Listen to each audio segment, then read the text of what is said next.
are the physical ingredients for the monsoon. So next question comes that what are the different parts of the monsoon? So first is onset phase, then active and then advance of monsoon, then active and break monsoon, and then withdrawal of the monsoon. So these are the some phases of the monsoon. So onset of monsoon is characterized by a sudden declared by the IMD based on some criteria, and normal date of monsoon is the 1st June. So these are the normal onset dates. It's already shown by Professor Mohanty sir. So these are the how advance of monsoon occurs. It starts from 1st June, hits over Kerala coast, and by 15 July it sets over India. And then active spell and break spell. When monsoon trough is settled over Indo-Gangetic plain, then we have a plenty of rain over Indo-Gangetic plain or central India. Then it is called active spells, and it is due to when any depression or deep depression formed over Bay Bengal, it triggers the active spells. But when monsoon trough shifts over the foothill of Himalayas, we have less rain over Indo-Gangetic plain and central India. That is called the break monsoon condition. And last phase is the returning of monsoon. By second week of September, it starts from West Rajasthan, and by end of September, second week of October, it starts from the withdrawal from the West Rajasthan, and by end of October, it retreats. So after retreating, northeast monsoon settles. What are the monsoon variability time scales? So there are two time scales, that is, one is interannual and one is intra-seasonal. Interannual variability is the variation of the annual cycle. I told you year-to-year variation, it is called interannual variability. And intra-seasonal variability means within the season, June, July, August, September, within the season, what are the variability from June to September. So for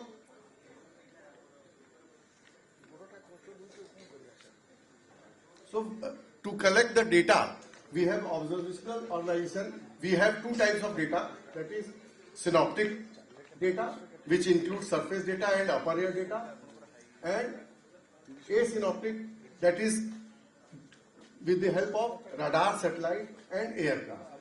So surface data, we have conventional observatory run by human, and nowadays it is placed everywhere. It is AWS, automatic weather stations. And upper air data, we have IMD takes with the help of radio sonde. So these are some pictures of the instruments placed in the observatory. So surface observatory, we have all observatory at all airports. It is run by the people, and some machines are also there, that is called automated surface observing system. And observation are not limited to surface condition. Aircraft reports of winds and weather are important. And this, I told you, the upper air observation is taken by radio sonde. It is a balloon having the sensor, and in ground station we have a station which this balloon this sensor sends the data to the ground station, and asynoptic observation is done by the, I told you, it is using by satellite data and radar.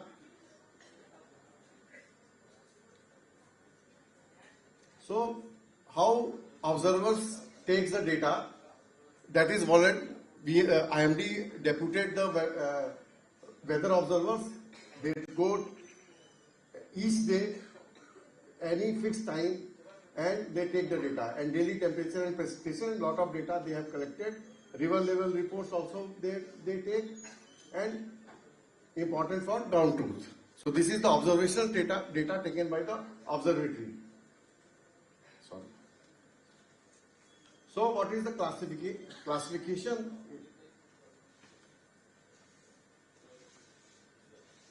So what is the time of observation? This is also very important because we cannot say ki if I wake up in the 6 or 6 a.m. then I will go and take the data. It is all decided by the WMO, and the time of observation is also very important. That is main synoptic hours. It is 00 UTC or 00 GMT and 12 GMT. This is main synoptic hours. In between we have standard synoptic observation. Every 6 hourly data is taken, 00, 6 and 12, 18. And intermediate hours is in between. Every 3 hours some observatory take the data. And these are the classification of the surface observation. Class 1. These observations are equipped with the both eye reading and self-recording instruments. Class 2 observatory, Class 3, Class 4 and 5. A large majority of the observation of this department belongs to Class 2. Means most of these observations are equipped with only with eye reading. So go and take the data. It is the usual process. And how forecasting is done? Forecasting means what will be the future that is given by the forecaster. So weather forecasting, this problem has two parts. First is we have to analyze what is going on right now, and forecast means what is going to happen afterwards. So there are three basic methods of forecasting. What is persistence, any weather phenomena, how it is persisting. We have to see the synoptic charts. I will cover next slides. Experience also is very important because a forecaster has a lot of experience. Even though all the conditions are favorable, but he tells that okay, no rain will be there or rain will be there. So its experience also counts. And modeling. Nowadays it is very important.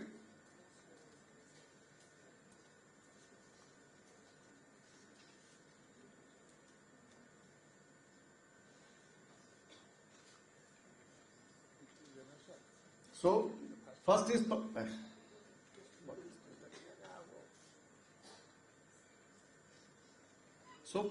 there are 5 types of weather forecasting. I have placed 4.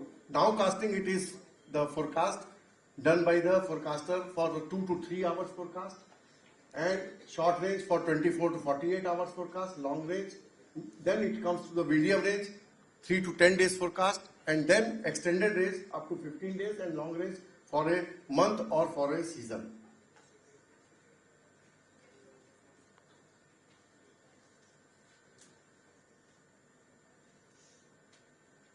So short range forecast is done by using the synoptic charts, synoptic method, weather charts and plotted and they analyzed.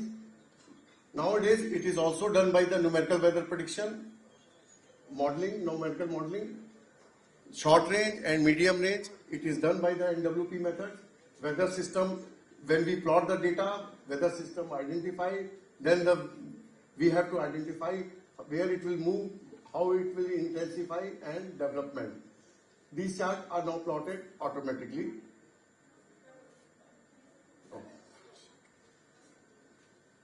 And then it is a medium range. I told you it is for 3 days to 1 week. It is duty of the NCMRW. There is a center for medium range weather forecast, National Center for Medium Range Weather Forecast at Noida.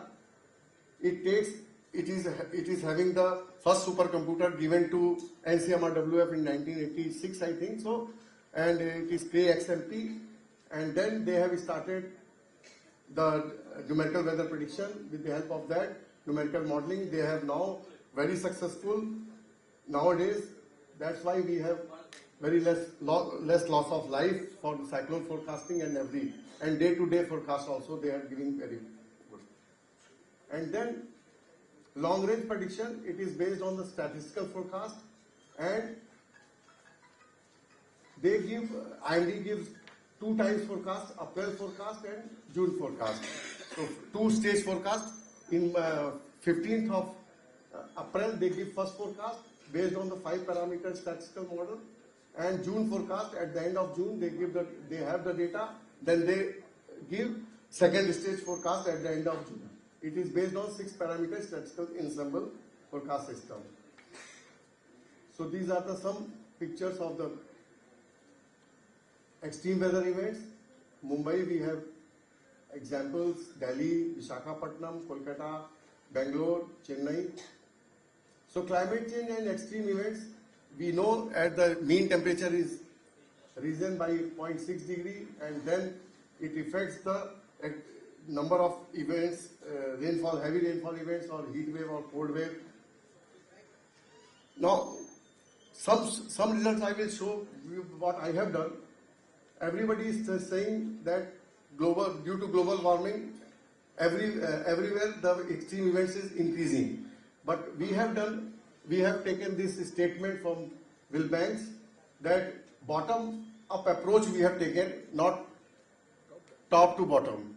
So bottom-up approach means you take the area of smaller area, then you see what are the changes and how it affects the climate or weather over globe. So this is important. I have done some studies in my. So I have taken IGP region. I'm not going go very fast because I'm not discuss the results. But I have taken extreme rain events, heat wave and cold wave over IGP regions.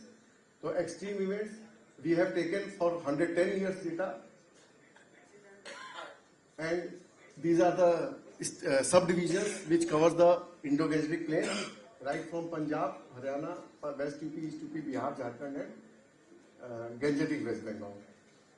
And we have taken these extreme rainfall events we have taken data of IMD, and heat wave, severe heat wave we have analyzed. From maximum temperature we have taken again from IMD data, graded data, it is available freely from 1963 to 2013, and cold wave and severe cold waves.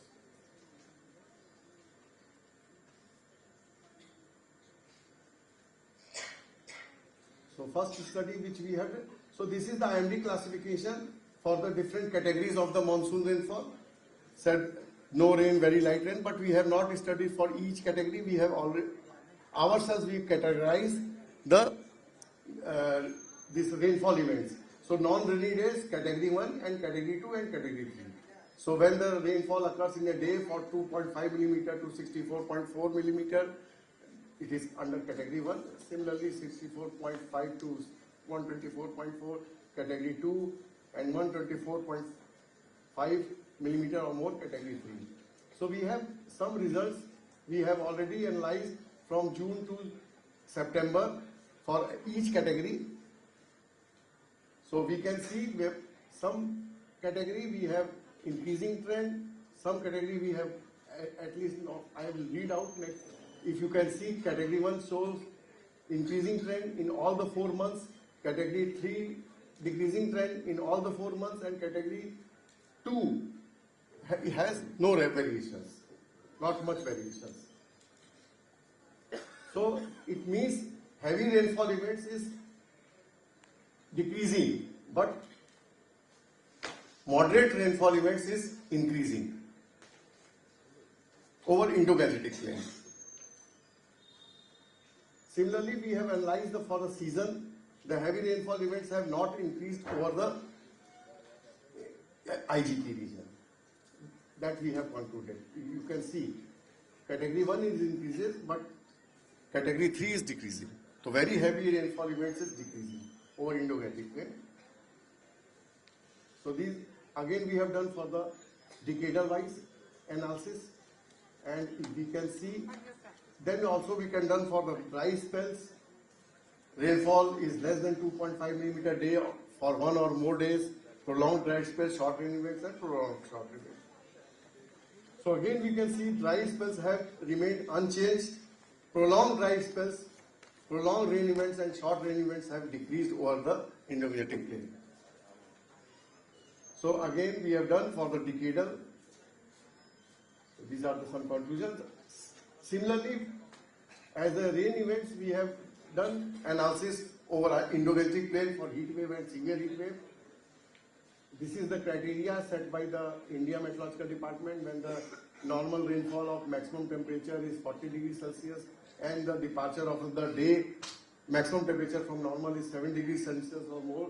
It is called severe heat waves. When the normal temperature is more than 40 degrees Celsius, then if it is more than 6 degrees Celsius a day, then it is a severe.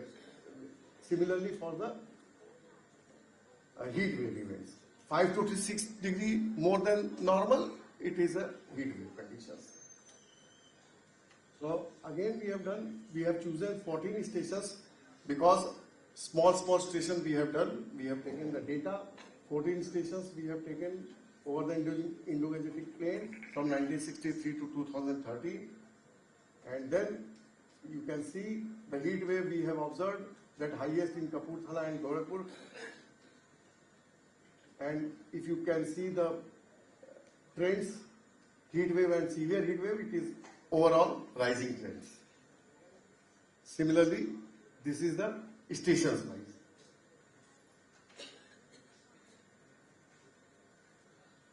I'm not reading this thing. So, similarly, we have done for cold wave and severe cold wave events.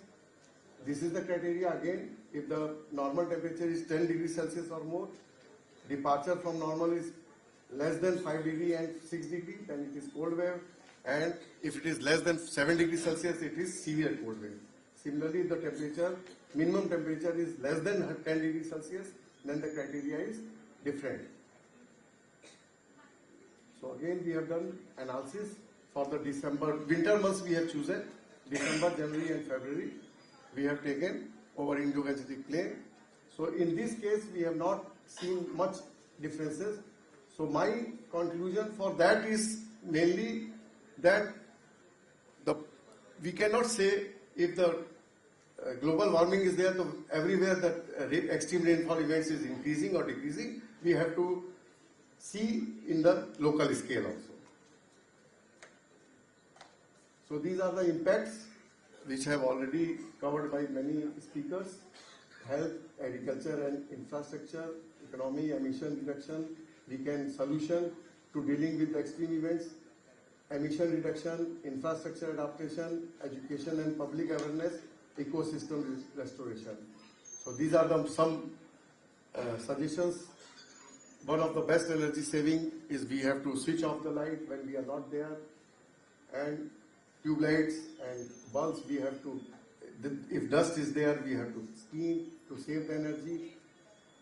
We have to take that, this is the star, 5-star or 4-star equipment so that we can save the energy. In place of bulb, we can use now LEDs there. So these are some.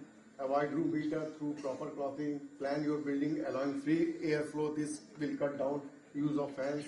Use daylight hours to cut down light bills. Plant and adopt trees in your areas. What community can do, that we can do ourselves, and what community can do, we can getting to and from school, provide school buses for bringing them and dropping. Individually we can come, so we can come by bus. These are some suggestions. I'm not going through that. All are very well known. And walking and cycling over short distance, carpooling, using public transport, maximize use of airflow, reduce garbage. So plant tree and encourage the rain harvesting in the residential area. Plant shaded area in your locality to combat heat waves and intense summer. Clean the storm water drains before the wet season to reduce the increasing flood risk. Follow health advisory.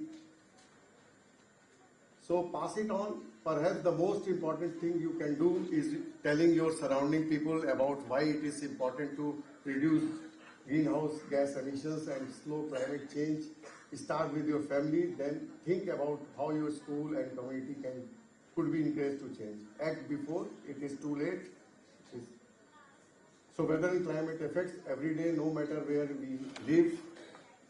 So these are the conclusion. Extreme weather events are becoming more frequent and unpredictable due to impacts of global warming and climate change. The impacts are not only visible in the environment, but also on the economy, health and quality of the people.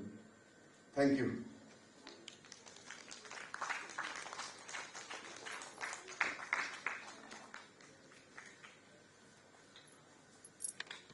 Thank you, sir, for such an inspirational talk. For felicitation to our eminent speaker, I would like to request Dr. Lala Ashwini Kumar Singh, former Senior Wildlife Research Officer, to come forward to felicitate our speaker, Dr. Bhatla.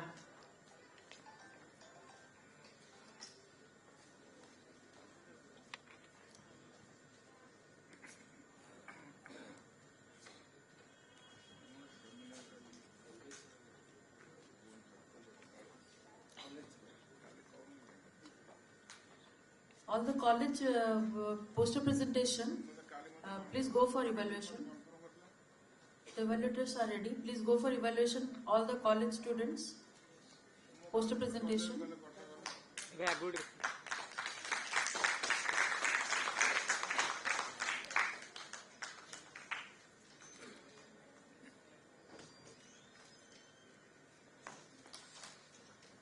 Thank you, sir. Our next presentation is by Dr. Pratap Kumar Mahanti, Vice Chancellor of DD University, Keonjhar. I request sir to deliver his talk.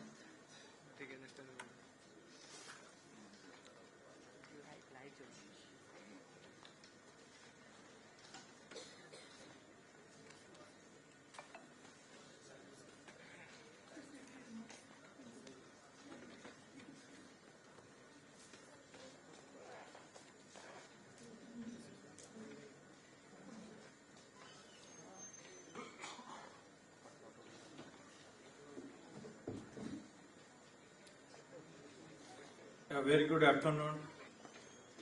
At the outset, I must express my sincere thanks to the organizers, Evergreen Forum and Shiksha Anusandhan University, for inviting me and also giving me an opportunity to deliver this lecture. I also express my sincere gratitude and thanks to my teacher and mentor, Professor U.C. Mohanty, who has in fact invited me and told me that you should come and deliver a lecture here. So thank you all. I'll be talking on climate change impacts on agriculture, but my talk will be mostly focused to Odisha context. I will not speak on these aspects because Professor Krishnan and Mohanty sir has already said many things about this. I will directly. So this, all of you are now sure that climate change is taking place, and we have to be very careful about it. So this is one aspect of the events that I will be talking about: droughts in Odisha, the overall decrease of seasonal summer monsoon rainfall has resulted in increasing the propensity of drought, and the frequency and spatial extent has also increased significantly. And areas of over central India, southwest coast, southern peninsula, northeastern India have experienced more than 2 droughts per decade on an average, and particularly during this period. So that is, the area affected by drought has also increased by 1.3% per decade over the same, 1951 to 2016.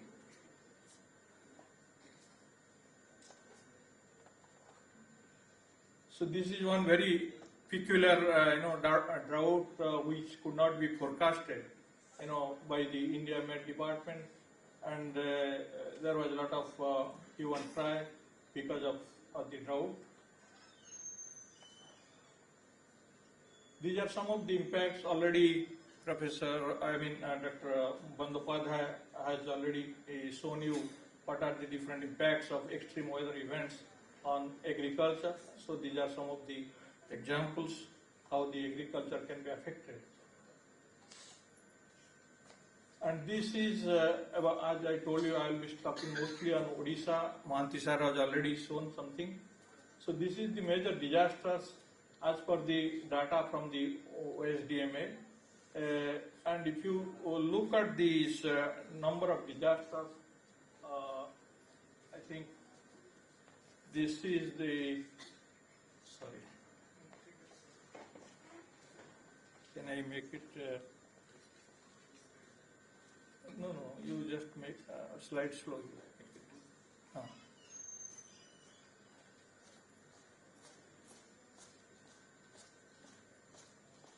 So you can see here, although the lightning, particularly the death due to lightning and thunder, is maximum in the state as compared to the other kinds of disasters.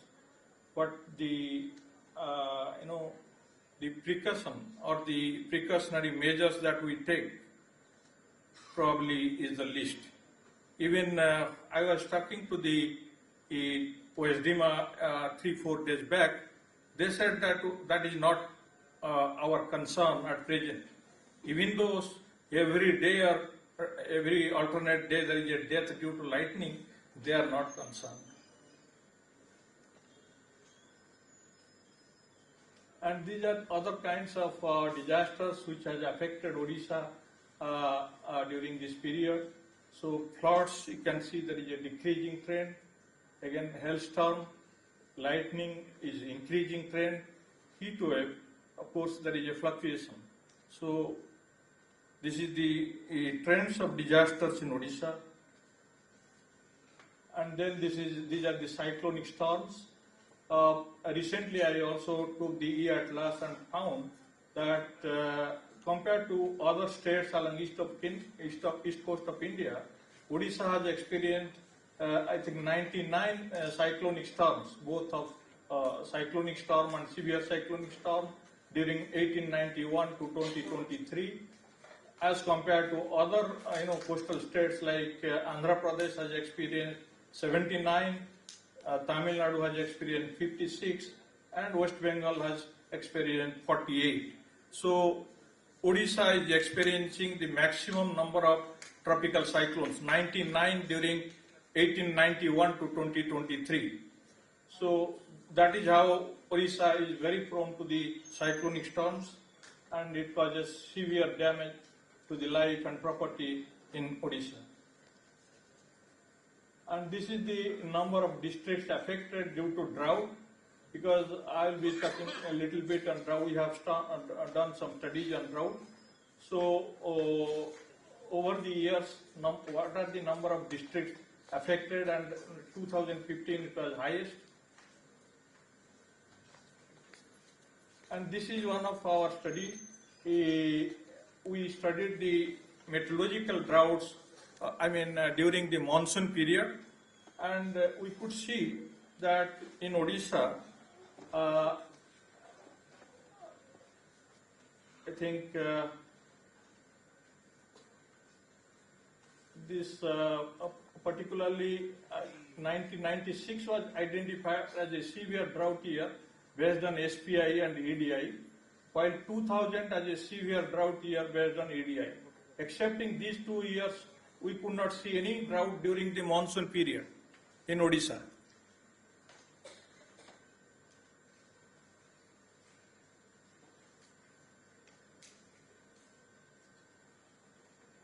And then coming to the temperature variations and their projections into the future, we used the CADEX data and studied the variations along the coastal districts of Odisha. So this is how the temperature scenario, this is as compared to the baseline period, and this is scenario 1 is under RCP 4.5 and under RCP 8.5. So that Puri shows the maximum rise in temperature as compared to the other coastal districts. So this is the surface air temperature for Baleshwar, Bhadrak. So you can see RCP 4.5 and this is RCP 8.5, and this is your history, baseline period.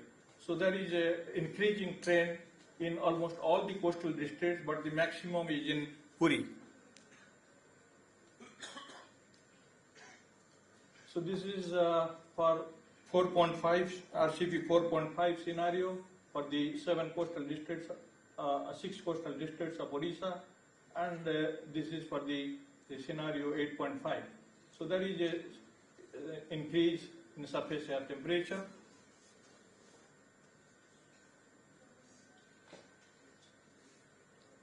And then precipitation. if you look at the precipitation, there is not much of variability in the both scenario in the coastal districts. Paleswar, this is Vadra. Sorry.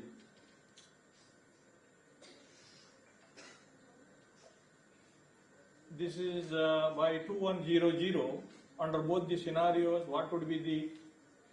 This is surface air temperature. No. Okay. This is for. Sorry. What is happening? Yeah.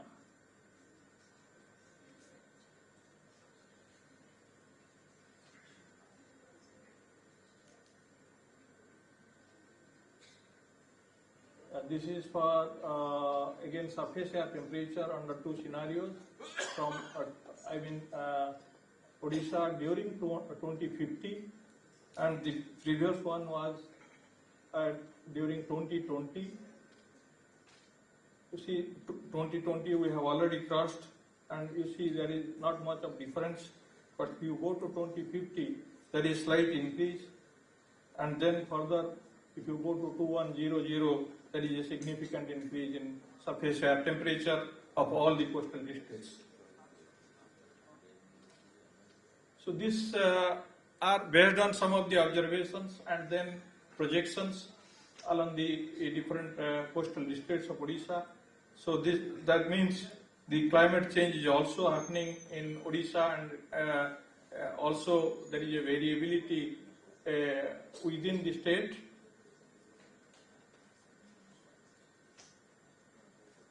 I will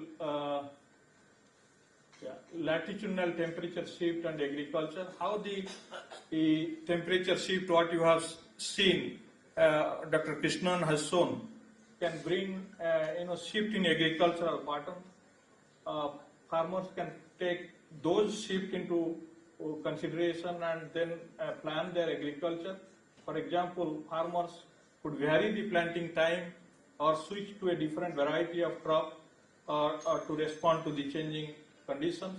And models also suggest that there is, with reasonable assumption on a worldwide scale, the change is expected to be small or moderate, and therefore we have to be very careful from now to plan our crop accordingly.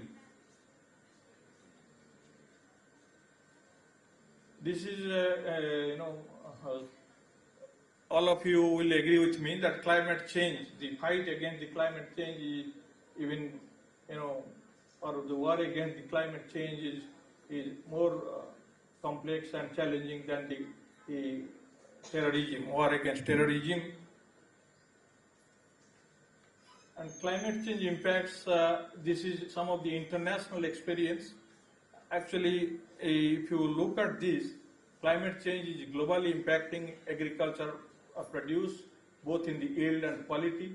And I will give you one example here. The quality, the link between climate change and agricultural produce quality has not been widely explored.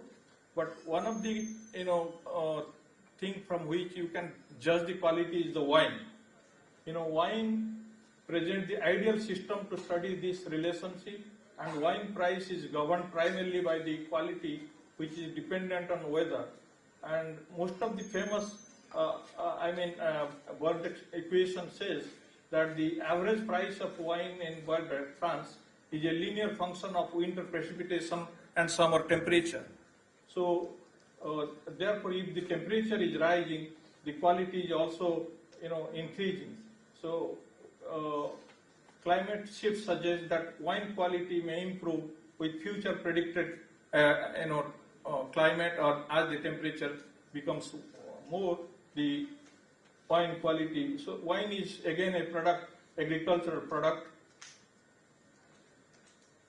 And then how climate change influences quality of agricultural products. Again, this is viticulture is another example where most relevant agricultural system of the steep slope landscape. Here also in Odisha, our tribal people,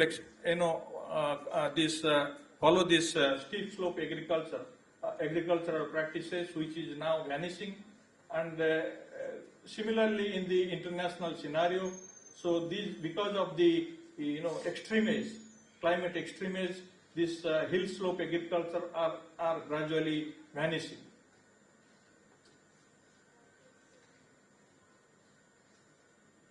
So this is some of the examples, UNESCO sites, particularly vineyard landscape in Manarola, and you see how beautifully the city has developed in the hill slope, but gradually they are under threat because of the extreme climate like landslides and other types of disasters.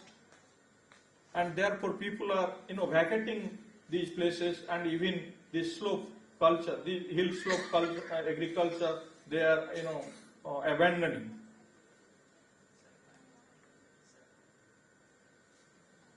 Yeah, same. I will not.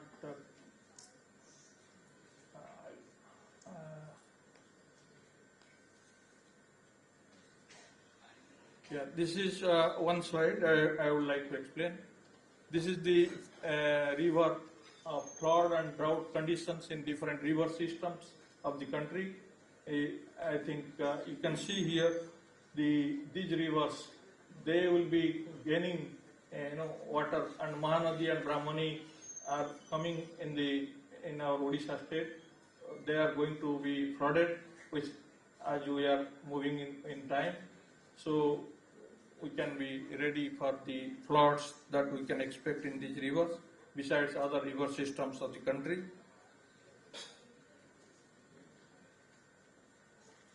Okay. This is what I wanted to tell something about this. Maybe I will take 2-3 minutes. So linking crops to climate, because I was, while I was in Walker Institute, University of Reading, I was associated with this, and they are going in a big way. So, and it is one of the complex challenge also, how to link crop to the climate system, that is modeling the crop climate system. So these are the parameters that we normally consider for the crop response to, or the climate parameter to which the crop responds, and those are fed into the model.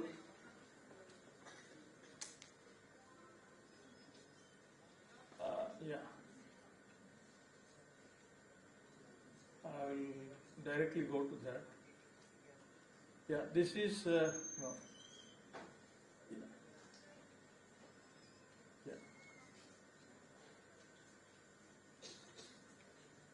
This was one of the experiments we showed how the as the carbon dioxide increases, 10 to 40% loss in crop production in India by 2080 to 2100 due to global warming or the climate change, and the most affected region will be the western part of India. Yeah, a lot of water stress in Gujarat and other regions.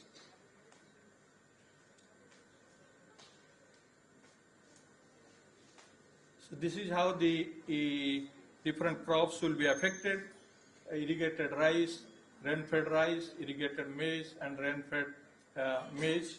Percentage of variation will be, irrigated rice and maize along coastal zone of India during 2020 to 2050.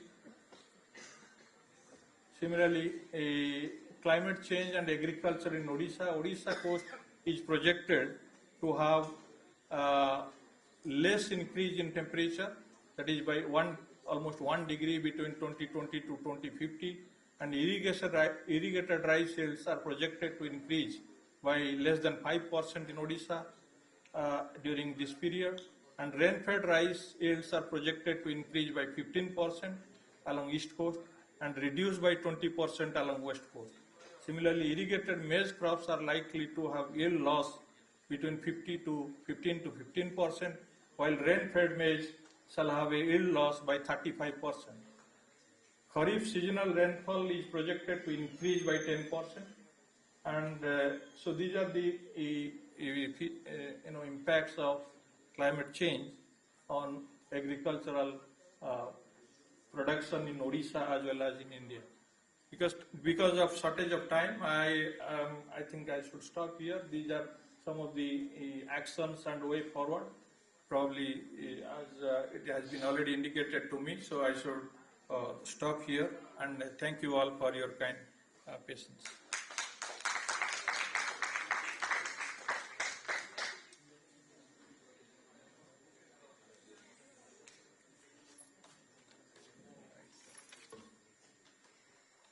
Thank you, sir, for providing us information about disaster and sustainable agriculture.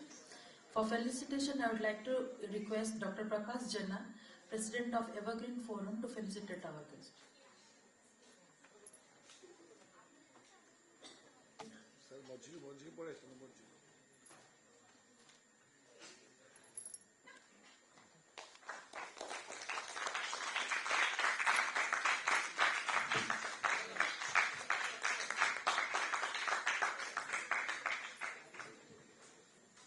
Thank you, sir.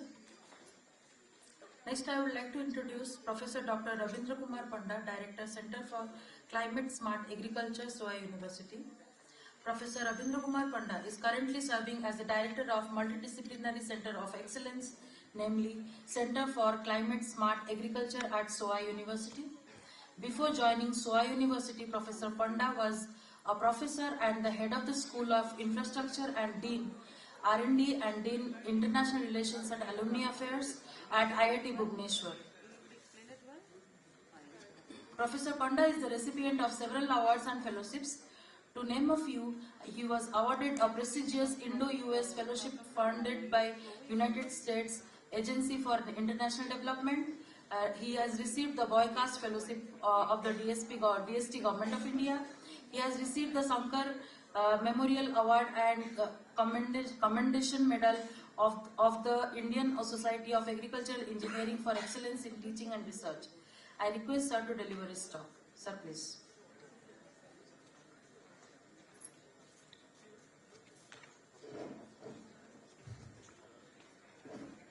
Good afternoon, everybody. So I'm thankful to the organizers to give me an opportunity to make a presentation in this. Already a lot has been told. I'll just be very brief. So I'll just introduce the climate smart integrated watershed management. So as we know, already a lot has been told about the extreme weather events due to the climate variability. Extreme weather events like flood, drought and heat waves are increasing.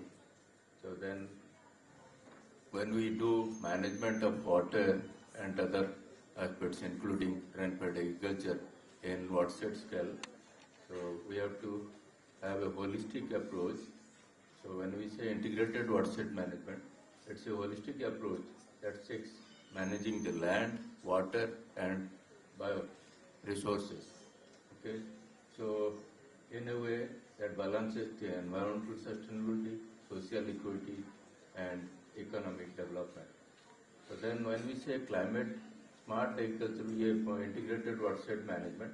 It integrates climate resilience and adaptation strategy into watershed management to reduce the vulnerability, increase adaptability at the regional and national scale. So, because here in the audience we have school children, college students, that's why I just wanted to introduce what exactly is a watershed. Because people speak watershed, let the students, school students know what exactly is watershed. When we say watershed, you can see this is a natural watershed. So when water falls in any area, it could be, a city of Bhubaneswar, including some peripheral area, could be watershed. What exactly is that?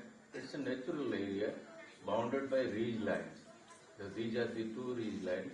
When water falls on this, mainly, source of all water is rainfall or precipitation. When it falls, then, when it falls this side, that will go that way. So within this, when it falls, there will be overland flow. Then it will come through the streams, first order, second order. So finally it joins to a drain, large drain, and that releases at the outlet. So that is what exactly is watershed, and it could be a forest watershed, it could be agriculture watershed, it could be urban watershed, it could be rural watershed, whatever, or it could be a mixture of.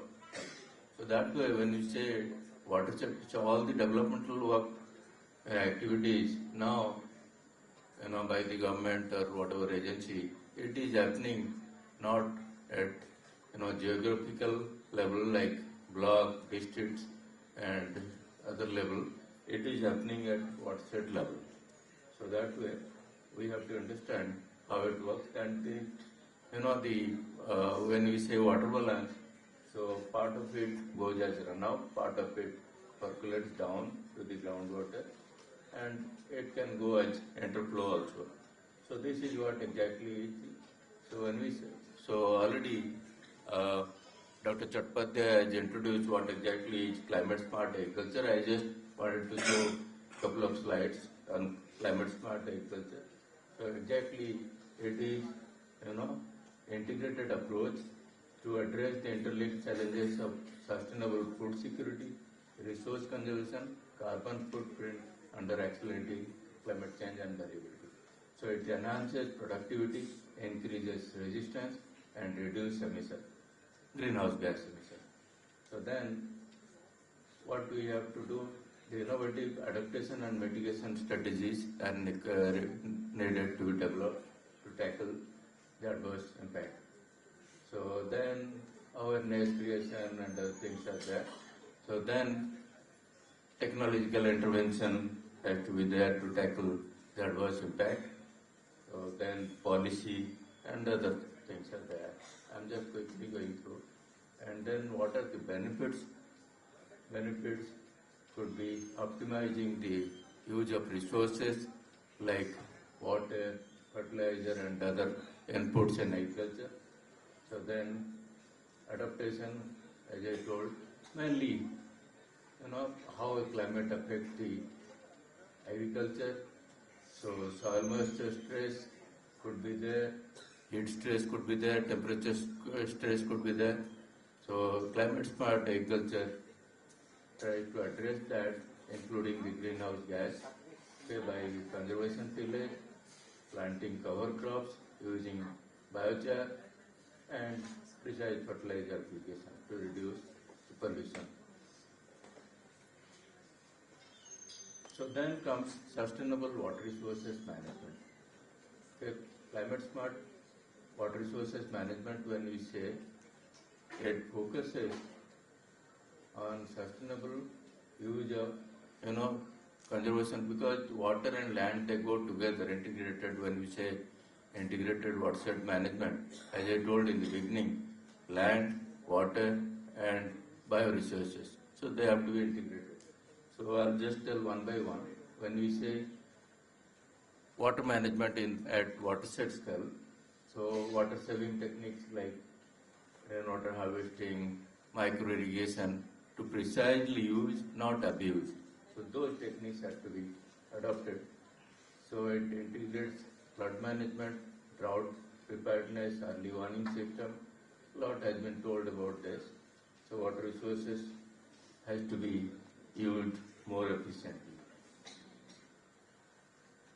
So multi-stakeholder, what are the challenges? It's a multi-stakeholder participation. This involves multi-stakeholders participation, like the stakeholders includes local communities, government, NGOs and private sector in the decision-making process. So that way it is challenging. So that way stakeholders can pool resources, knowledge and capacity, enhancing the overall adaptability of watershed management distance at the watershed scale. So what are the challenges in climate smart integrated watershed management? So main challenge is to have precise data. So whatever we have been talking from morning about the climate change impact on several aspect, including agriculture, everything is data driven. Precise data driven, so precise data availability, precise forecast. So all these things are the nucleus of all the decision making. So that way, that is one of the challenge, lack of weather data or whatever data needed for integrated watershed management, including climate smart. So data availability and precise data availability at different scale is a challenge. It could be coast scale, we need management at a finer scale. So that is one of the challenge. The next is financial and resource constraint. So all said and done at local level, at small levels, because it depends. If we go for agriculture related decision making, it has to happen at a small scale. So at field scale, which is about 1 square kilometer at most. So there data availability at that scale and fund availability at that scale, planning or decision making or management at that scale is a challenge. So financial challenge is there, resource constraint. Then comes institutional and governance challenge. So multiple stakeholders, as I told, local, regional, national level stakeholders are involved when we say integrated climate smart watershed management. So they have to coordinate. So national scale, national level decision makers, regional level decision makers, local, let's say country level, state level and local level, they have to coordinate for decision making. So that is a challenge. And the policies also at different scales, the policies, whatever has been found, that should address to that scale. Then conflicting stakeholders interest. So when we say integrated watershed management, that time what happens? Competing interests are there. Agriculture, let's say when we say river water allocation, so that way whether it should be allocated to agriculture or industry or urban development or environmental conservation. So all those things are to be there conflicting or competing. So that should be optimization in handling those. So then long-term commitment and political will. So this is a challenge, hidden challenge. So when political decision making is there, policy decision making is there, so all said and done, let's say if long-term policy decisions are there, let's say after 5 years, if the government changes, the other government should carry it forward. It should be universally acceptable policy or decision making that should be carried through in spite of change in policy makers. So that's a challenge. Then comes Indian context. Let's be specific. This is a generic. So let's talk about specific, climate smart integrated watershed management in the Indian context. So as you know, we have been talking since morning. So India is most vulnerable to climate change and climate variability. So we have been talking. So over 60% of its population are engaged in agriculture. Agriculture is the culprit and sufferer also.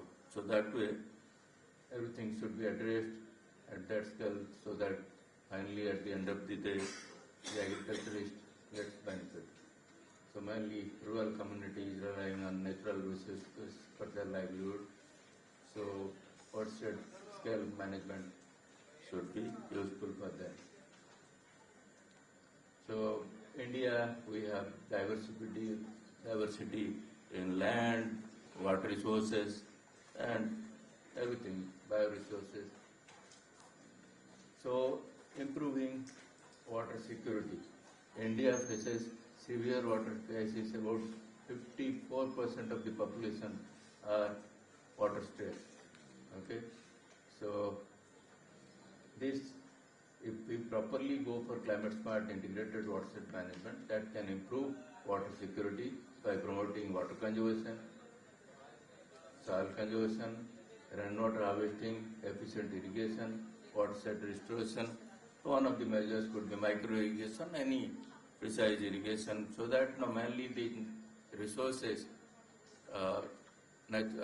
very crucial resources like water, land, and fertilizer or nutrient, whatever, that should be used optimally. So, enhancing agricultural resilience.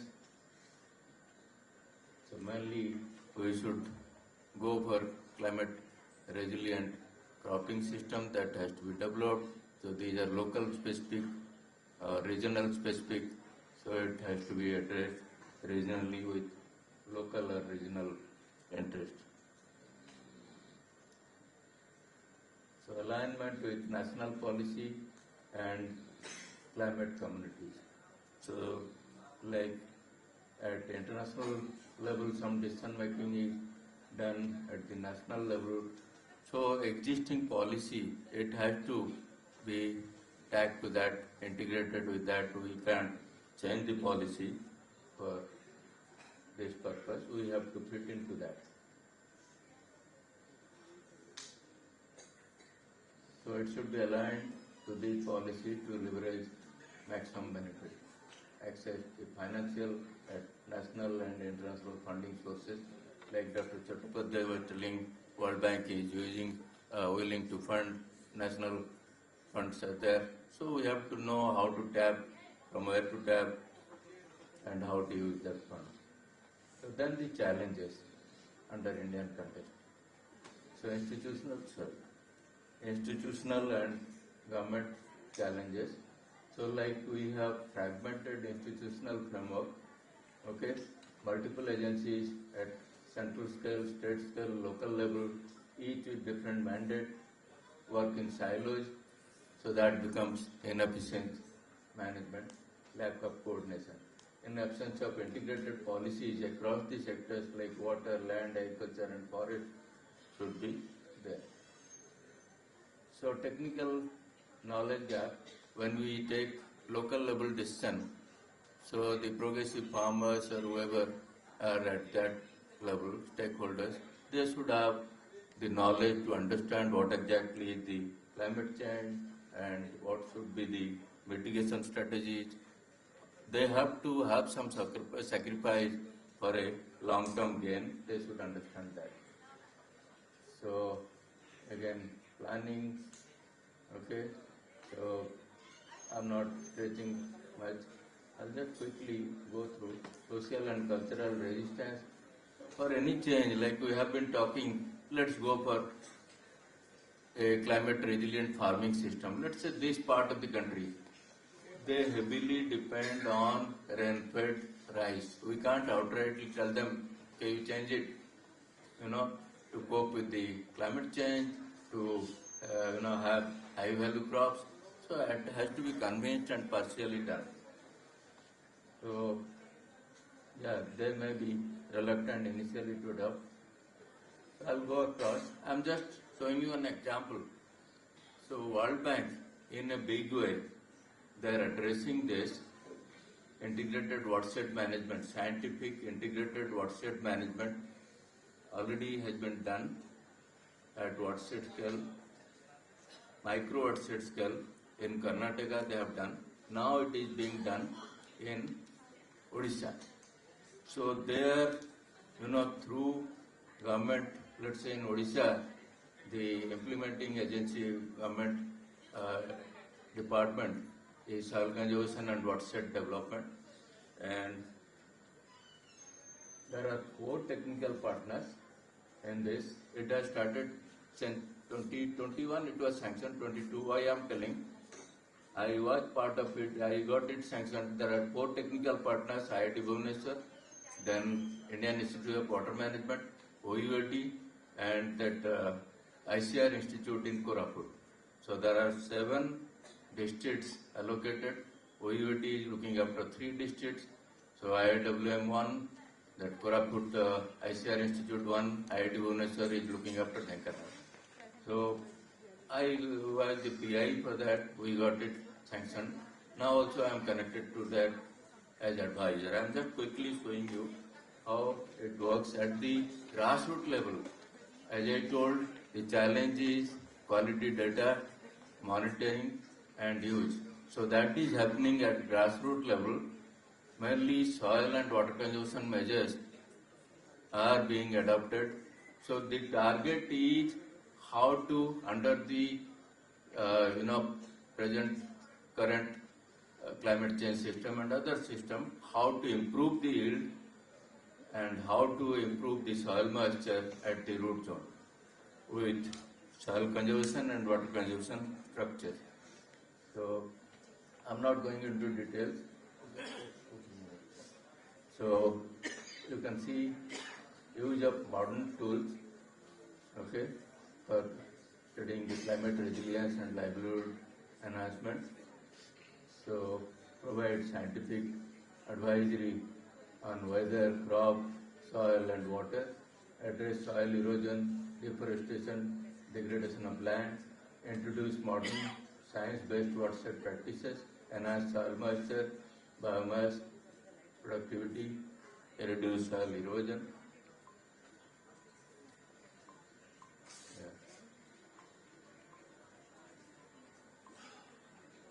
Yeah. So you can see in this state, I told these 7 districts are allocated to these 4 technical partners, and they are also natural partners, NBSS, LUP, OUT Bhubaneswar. So here you can say technical partners, IIT Bhubaneswar, IWM is there. So these are the districts on which on a trial basis they are doing.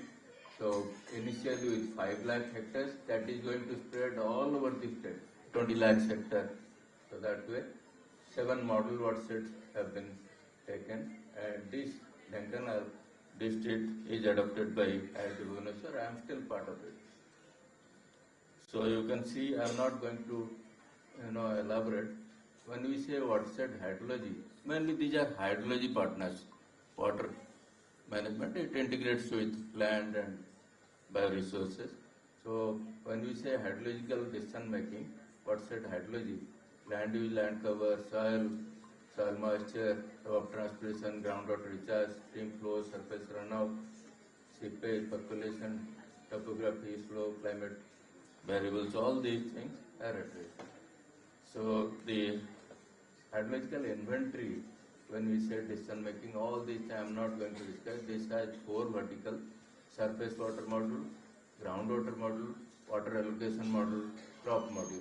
So all these things I am not going to discuss. At the end of the day, we get an integrated decision support system, which can be used by the farmer. It will be up in his or her mobile, to take all scientific decision at the watershed scale. So I am not going to elaborate because of the time. So digital library will be from mobile app, crop advisory will be there. So these are quickly showing the pictures how the telemetric rain gauge has been installed, soil moisture station. This is automatic weather station, test bed with all these facilities. So groundwater level monitoring is being done intensively across that watershed in the district, and the outcomes. These are the outcomes. Groundwater level is increasing due to the recharge. I'm not going to the details because of time. I'm just giving a glimpse of that. See, the soil moisture is being monitored through DDR at different, up to from 10 centimeters surface soil moisture. Even the setup probe is being used for surface, and DDR is being used for entire root zone soil moisture measuring. Then these are the outcomes. I'm not going to elaborate. So yeah, you can see these are open wells, existing wells they are using, and these are the analysis of soil sample for finding out how much erosion is happening, how much sediment is going through the water, runoff water. The idea is to check the runoff water water conservation structure, let's say check dam or whatever, and to have induced natural recharge and soil conservation structures in situ. So soil conservation or sediment loss should be reduced, runoff should be conserved, and groundwater should be enhanced. So, resistivity survey, our students are working resistivity survey in the entire watershed. Yeah, you can see here the challenge is, the mandate is any decision making is in consultation and with the consent of the farming community, because it is their land, decision is being taken for them. They conduct frequent workshops, convince them, and then do. Only IIT Bhubaneswar is not doing. Government, they have project officers there already working, permanent people, they PD, project development officer, PD. So you can see the consultation workshop. So anyway, quickly, what are the conclusions? Climate smart integrated watershed management has a lot of potential in India's water security, agricultural vulnerability, and climate adaptation. By integrating climate resilience into watershed management, we can have sustainable, inclusive, and climate resilient communities. So the success depends on overcoming challenges, institutional, whatever I told already. So to realize the full potential, it has to be coordinated effort with political, with financial resources. So the right policy framework, investment and community engagement, which I showed, can contribute to a more resilient India in the face of climate change. Thank you very much.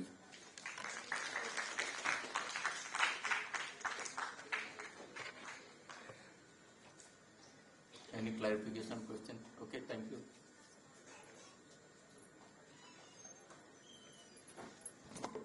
Thank you, sir, for motivating our audience about watershed management. To felicitate our chief speaker, I would like to invite up on stage Dr. Sudhakar Kaur, former Senior Wildlife Research Officer, to felicitation.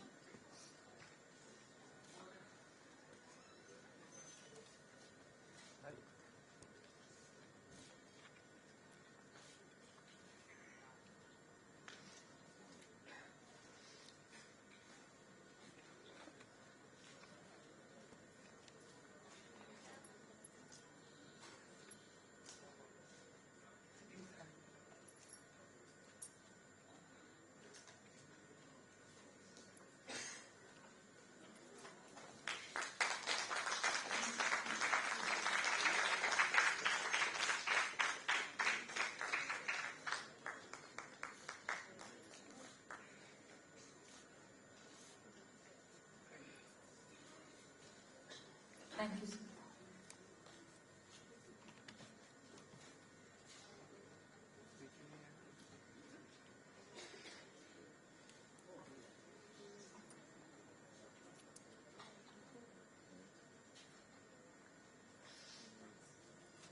The next presentation is by Dr. Sarat Chandra Sahu, Director, Center for Environment and Climate, SOA University, and he was the former director of IMT Bhubaneswar.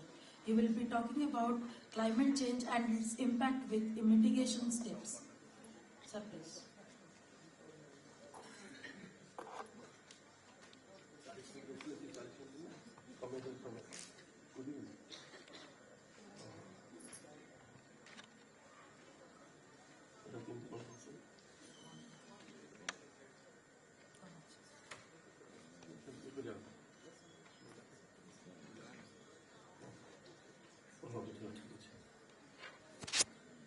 Good afternoon to everybody. I'll be talking climate change and its impact in mitigation process reference to Odisha. As you know, climate change is a very complicated topic. It has both positive feedback mechanism and negative feedback mechanism. Positive feedback mechanism means if we understand climate change happened, then temperature probably rising. If temperature rise, then atmosphere can hold plenty of moistures. So moistures, we know they are the greenhouse gases. they can absorb infrared radiation, the temperature will go on rising. So till the ocean water boils. But atmosphere needs balance. So when plenty of moisture will be available in the atmosphere, there is probability of formation of thick clouds. So sun rays cannot penetrate through the thick clouds and fall on the surface of the earth. So temperature will not rise that much. So we'll go away from the ices. So the climate change like that, but atmosphere will take care of the human beings. So the climate change, we understand that it has happened. So they say that from 1850 to 1900, what the temperature was at the pre-industrial level in time. So what is the temperature being recorded now? That difference they are telling, this is the climate change. That some say 1.4, 1.2, like the varies from different organization to organization. So but climate change has happened. Some of the data, they show that like fossil pollen of tundra plant, they have collected in New England area by drilling. So that is about 12,000 years old. It shows that analysis shows that whatever the temperature they have found now, it was so cold at that time. And dendrochronology theory, they have shown that every year the tree rings forms.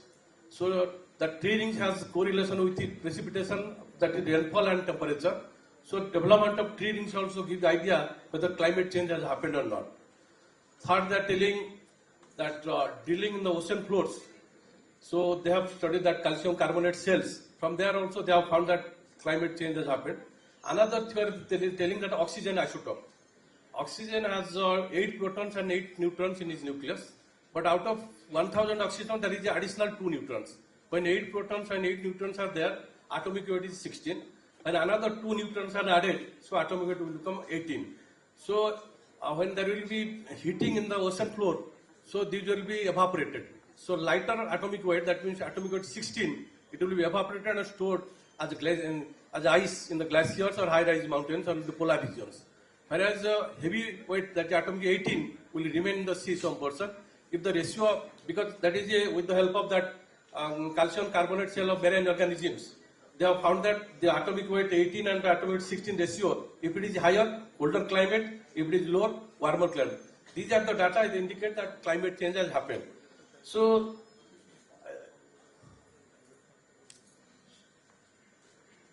if you say weather and climate, weather means the meteorological parameters recorded at a particular time and a particular place, we call weather. And if you integrate that weather for 30 years, averaging monthly, then annually like that for 30 years, then we get climate. Climate actually is static parameter, changes is very less. Whereas the weather parameters are changing day to day. So climate variability is high, but climate change very minimum, but that climate change also affect to our people.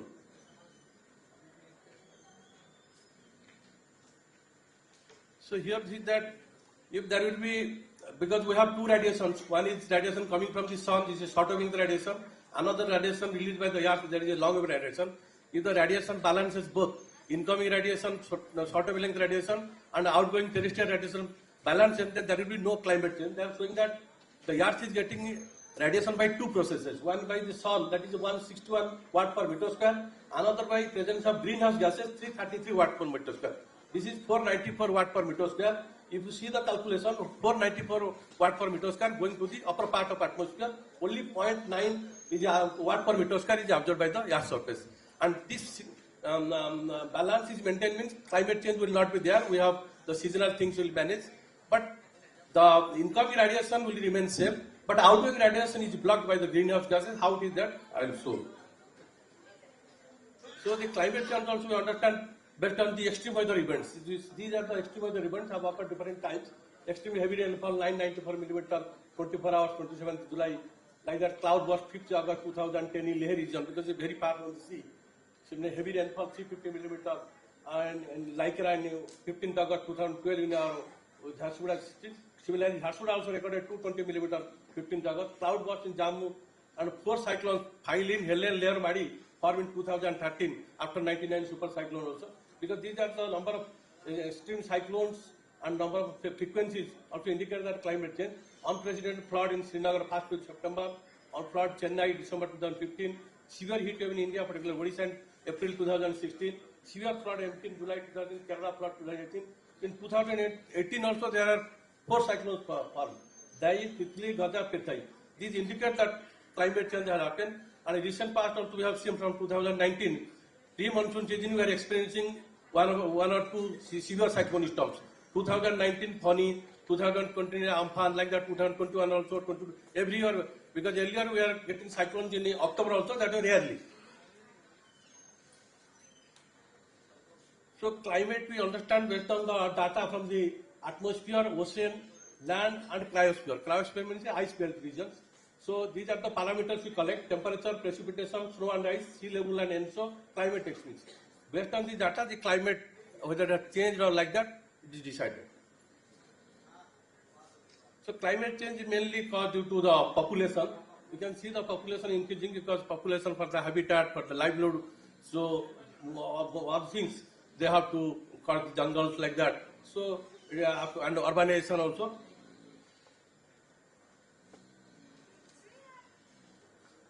Climate change happened by two processes: man-made, natural process also, man-made process also. Natural process is very slow, very larger duration, and man-made process is very acute and very immediate, fast. So natural process, if you are seeing solar variability, volcanic dust levels, internal variability, geology, here solar variability, they are telling that in 1980, because now radiometers are fitted in satellites, they have measured the radiation. So they are telling that in 1980, the measurement in 18 months, it has shown that is 0.1% decrease in solar radiation. They are telling if you 1% decrease there, then temperature variation will be 0.5 to 1 degree or 1.5 degree. This is also climate change. And also sunspot theory also says like that. Every 11 years, 90 years, 180 years, there is a magnetic effect on this outer surface of the sun. So that will also affect, and they are telling also every 22 years, the system changes. So every 22 years there is a drought in America. They are telling the sunspot theory also plays the important role in climate change. Another, they are telling Milankovitch theory. Milankovitch theory means there are three. That is the eccentricity, precision of equinox, and obliquity. Eccentricity means the Earth revolves around the sun in a particular orbit.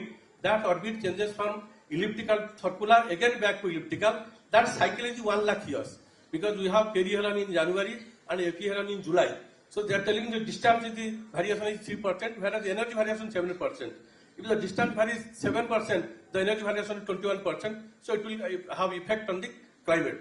So another, they are telling precision of equinox, because now we are in low eccentricity. If we were going higher intensity, there will be a drastic change in the climate.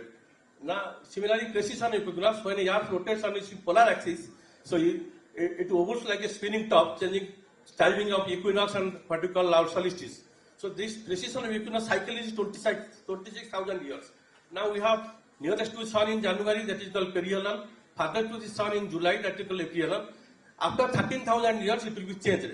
So we will be nearest to sun in July and farther to the sun in January. So now whatever the weather and climate we are experiencing, after 13,000 it happens, it will be more, because they are telling now the winter is not so cold, it is little warmer. So atmosphere can hold moistures and ice formation will be there. So glacial formation will be in the polar regions and high-rise mountains also. But similarly, summer also there is no high temperature, cooling is there. That's why glaciers are forming. So we have got Ganga, Sindhu, Brahmaputra, perennial rivers. Because these rivers are getting water during monsoon period. When there is a dry period, non-monsoon period, these ice belts are being melted. So these are called perennial rivers. So they are telling after 13,000 years, if this situation continues, then this type of situation will not be there. Climate will be more drastically change. And then there is obliquity, that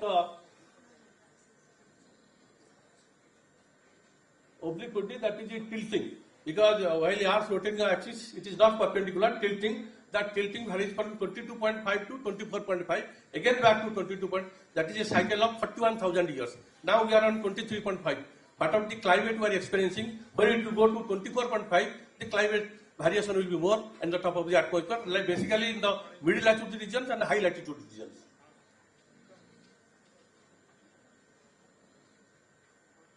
Another is the volcanic dust level. They are telling during volcanic eruption, earlier it was thought that this dust particles, all these things, just come down to the surface within 6 months. But now some studies say that in the stratosphere, they go to stratosphere, they can stay up to 3 years.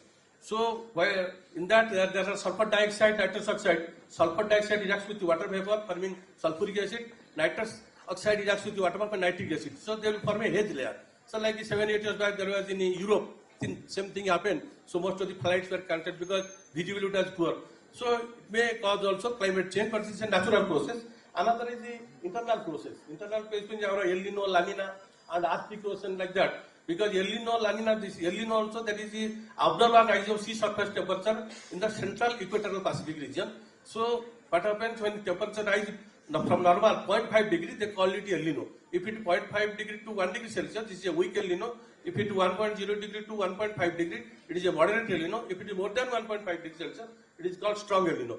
But that during El Nino time also temperature rise and La Nina time reverse. So this is also natural phenomena. This also happens. This is also one way climatic change. Another is there's a plate tectonic theory. Because now what they are telling, so the Indian subcontinent where we are staying now, some 700 million years ago, so it was in the southern hemisphere near Antarctica. Because the plates are in motion due to convection current, because crust, mantle, core, three phases are there. In the upper mantle and lower crust, there is a semi-liquid type something, but the convection current plays important role. So the plates are in motion because in the plate boundary there are different physical and chemical properties. We are in Indian plate, beyond Himalaya this is Eurasian plate, and this plate is moving 5 centimeter every year towards northeast. So it is colliding to Eurasian plates. So Himalaya has been created. So Himalaya, they call it young mountain. That was earlier Tethys Sagar, Tethys Sea. Now due to deposition of sediments like that, so ridge developed. So now this comes. And the plate tectonics here also plays the climate change. When we are in the southern hemisphere, this is a water body. Whatever the climate we are experiencing, when we reach near the equator, the climate changed. Now we are going to the extratropical side or higher latitudes. So what the Americans and British people or what Canadian people facing similar weather some million years ago, we can realize also that.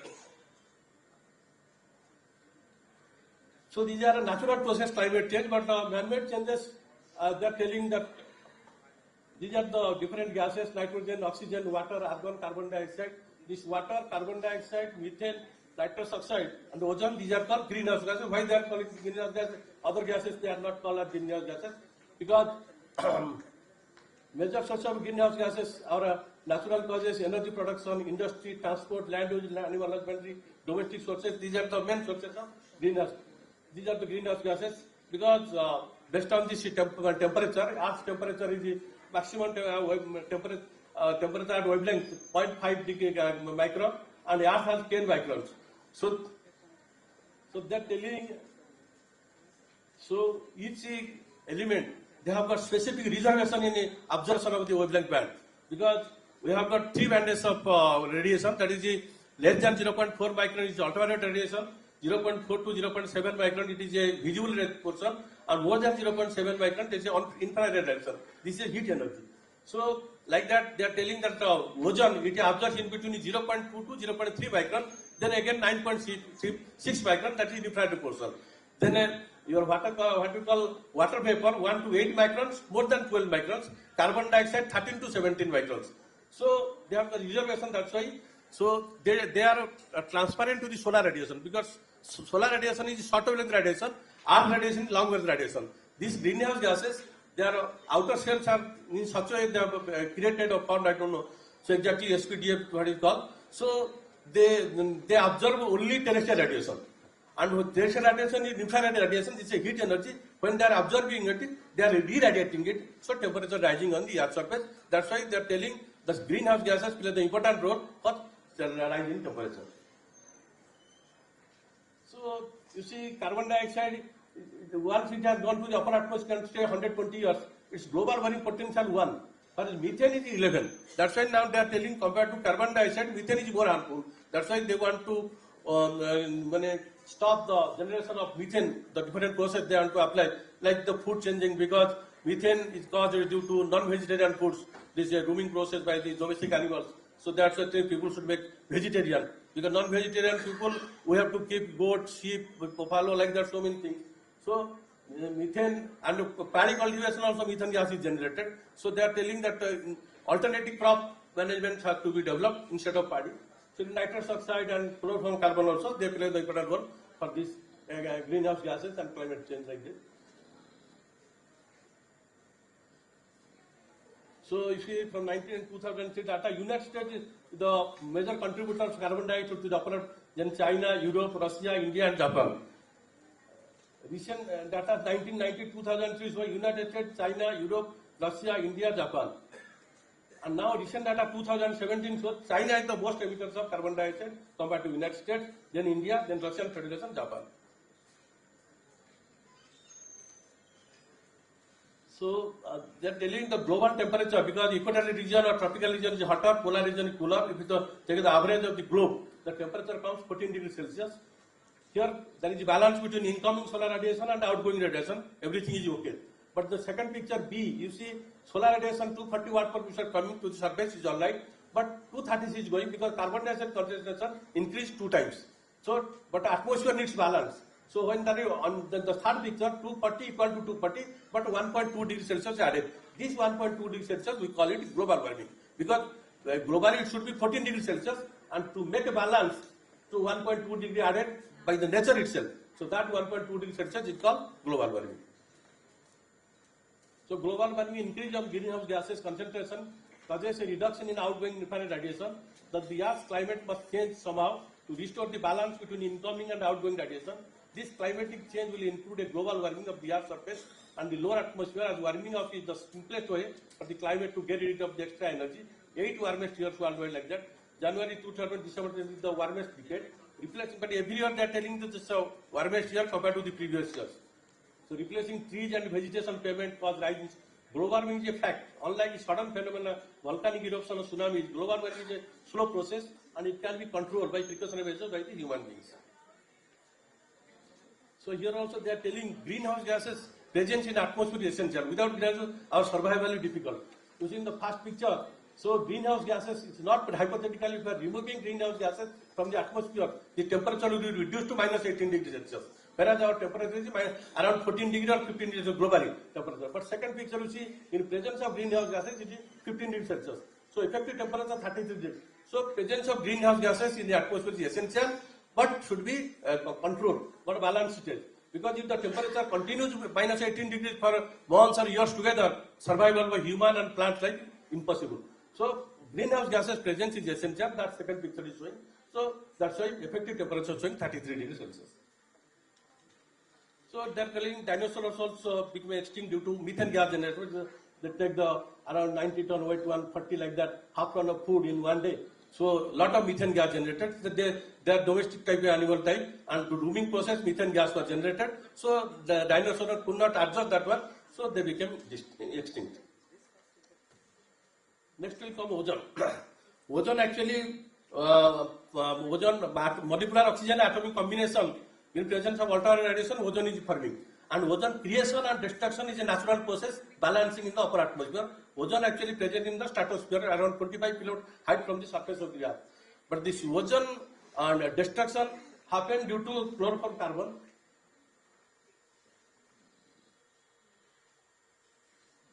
So ozone actually it's a maximum concentration during spring season in Antarctica. Though there are some of the research says that in the tropical region ozone generation is high or creation is high, but due to polar light it has been shifted somewhere, transported to the polar region. So polar region during spring time it is this concentration is high during the spring period in Antarctica region. So in 1987 it like that it has been found that ozone concentration has decreased. So they call it ozone hole because the dissociation is high due to presence of chlorofluorocarbon. Because initially the developed countries, USA and Britain like that, they were using refrigerator, air conditions. In the refrigerator, they are using the chloroform as a reagent for cooling purpose. So those chlorofluorocarbons, they act as a catalyst. So in the atmosphere, in between troposphere, stratosphere, there is a tropopause layer. Somehow they have gone to the stratosphere because there is maybe some vacant place. They have gone to stratosphere. So they have activated the reaction. Whatever the creation ozone is there, dissociation is high. So that's why ozone became empty, that area, they call it ozone hole. And ozone, they are responsible to absorb the ultraviolet radiation. So that's why ultraviolet is very harmful because it's due to increase in ultraviolet radiation in the atmosphere, skin cancer, eye blindness, and bronchitis disease will be there. And it will also support the increase in temperature, and crop growth will be retarded. And if ultraviolet radiation comes to the surface, crop growth retarded means crop production will be minimized. So ozone was this ultraviolet radiation is a block by the ozone in the upper atmosphere. When a ozone hole created, then the ultraviolet radiation is coming. That's why by 10, 30, 11 o'clock temperature has risen up to 40 degrees Celsius.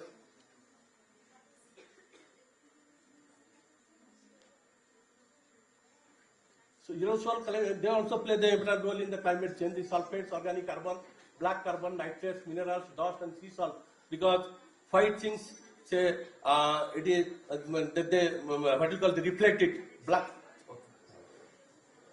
they absorb it, so temperature rise. So this also land use, land cover also they play the role, because initially 1880 the greenery vegetation was there, because it absorbs. So evaporation will be there, evaporation causes cooling, so temperature is not rising. Gradually this deforestation continued, 1883, 1921, 2023, so many barren places are there. So whatever the solar radiation falling gets reflected back, so temperature rising, absorption is not there.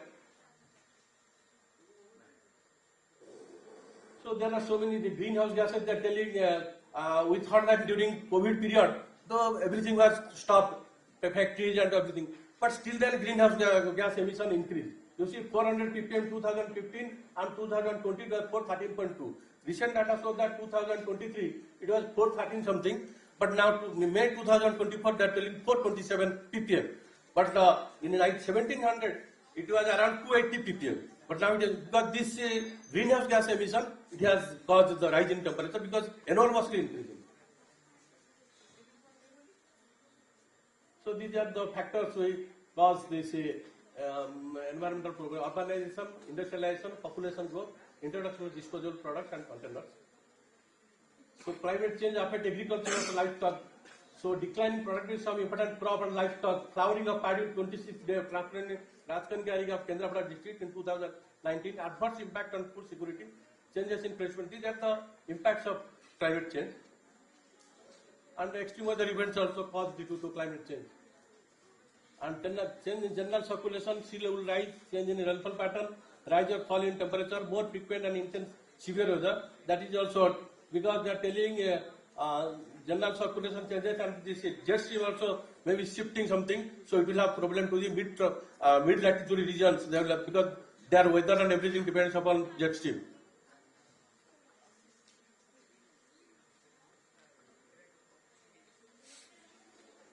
The Harappan civilization, that is due to the climate change, because continuously for many years there was deficient rain during monsoon, so this civilization collapsed. So now that there are air temperature increasing, humidity increasing, temperature over ocean also increasing, sea surface temperature increasing, sea level rise, and sea ice also decreasing, and snow cover decreasing, and glaciers, snow cover, sea ice, three items are decreasing, rest of things are increasing due to climate change. So these are the temperature also increasing in India. So this is the Sambalpur temperature showing 1943 something, temperature started increasing.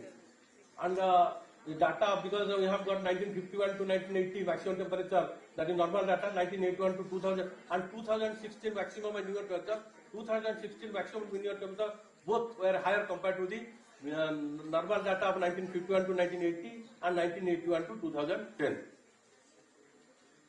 And showing minimum temperature also increasing. And here also globally temperature also, you see from 1980 onwards a sharp increase there in global temperatures. So lighting dates also there is 2001 174, 2002 178, 2003 224, like that. Lighting dates, because cyclone and all these things, the forecast accuracy improved, whereas the lighting forecast needs to be increased, forecast accuracy. So still many people are at 300, 250 like that dying every year. So these things always.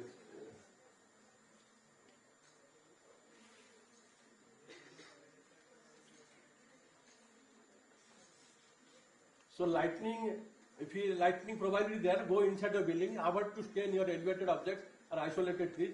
If you are on level ground, keep head as low as possible, but do not lie down. Avoid showering or bathing, plumbing or bathroom fixtures can conduct electricity. Unplug appliances and other electrical items such as computers and turn off air conditioners. Power surges from lightning can cause serious damage. Avoid hilltops, open fields, the beach or a boat on the water, because during that time lightning may strike those areas. So how do you know that lightning has happened? warning signals on lightning, hair begins to stand, skin begins to tingle, standing upright may act as lightning rods. If you are stand like that, your body will act as a lightning rod. Single stroke involves current as greater to 1 lakh amperes. Animals and humans can be electrocuted because light comes fast than sound because its speed is higher. So if somebody, the farmer in the field, if this drill he maintains, then the probability he can be saved. So now there are some lightning detection systems have been installed in Odisha, in India also. With the help of that, before half an hour we can get the signatures of lightning where likely to happen. On the basis, warning can be issued. So rainfall also they are telling this monsoon belt regions will be decreasing, like Rajasthan those areas, rainfall will be increasing. So here they have shown that in the monsoon belt region, Odisha like that, less rainfall, whereas 15 to 20% increase in Rajasthan, the third desert site.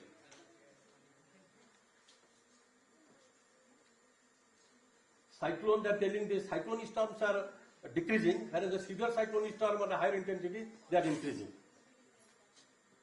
So these are the cyclone paths.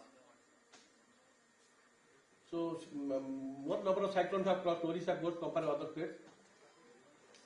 The cyclone namings have started from 2004 in Arabian Sea and Bay of Bengal. These are the countries: Bangladesh, India, Iran, Maldives, Myanmar, Oman, Pakistan, Qatar, Saudi Arabia, Sri Lanka, Thailand, United Arab Emirates, and every country are provided name 13. There are 13 columns. So this is predetermined. If any cyclone forming either in Bay of Bengal or Arabian Sea, from here only they will decide one by one.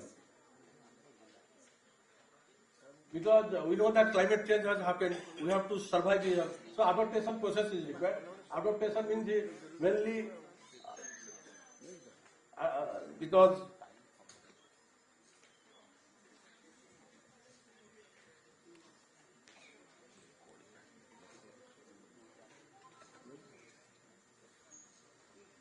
we are getting electricity by two processes. One is the hydroelectric process, another is thermal electric process.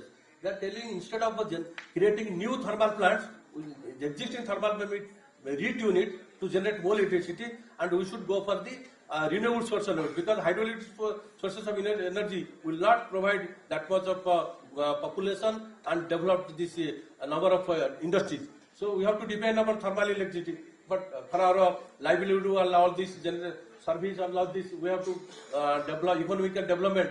So factories and all things are repaired. So we have to, the way we have to manage so that burning of fossil fuels emission will be less. Plan like that, this I think previous also somebody told, because they are telling mainly for electricity saving, instead of using heaters and blowers, we can use one process. And construction of house by you can make such a way, use of fans and air conditioner will be minimum, and daylights will maximum use light instead of, and plant and out of trees, because for this climate change, plantation is essential.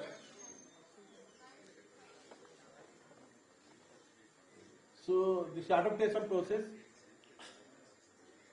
So our happened like that in 1998 and in 1980, heat wave 2042 people died. In 99 also around 10,000 people died cyclone. But now our this forecasting system, everything improved, because we can advance say that what type of weather likely to happen. But now our disaster management should be stronger, because like that in 1980 people were not aware about the heat wave. So that's why many people died, around 2,042 people died. In 99 also we didn't have that much of forecast accuracy, and even disaster management they didn't have that cyclone shelters, and transmission of message facility was not there. So many people died. Now all facilities are, that's why they are comparing 98, 99 and today 2013 highly and 2019 funny like that.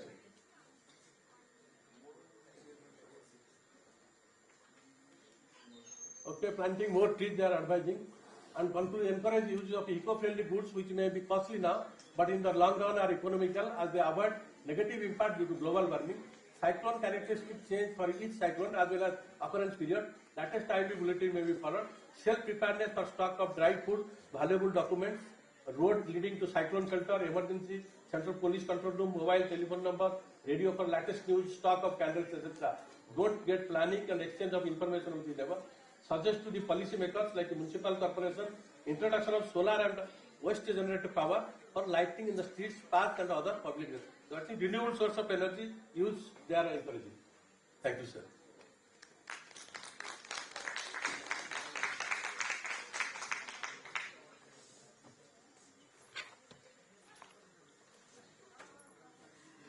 Thank you, sir, for enlightening us with valuable discussions on climate change. For felicitation, I would like to request Mr. Raghunath Prusti, retired Chief Manager, Allahabad Bank and Secretary of Parivesha Suraksha Abhijan.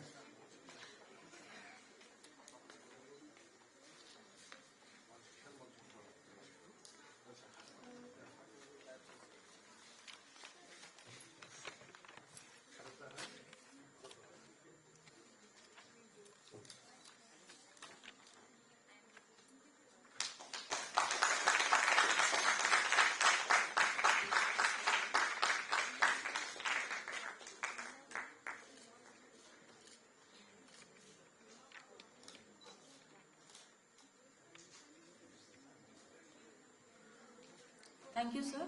Now we will proceed for the panel discussion session.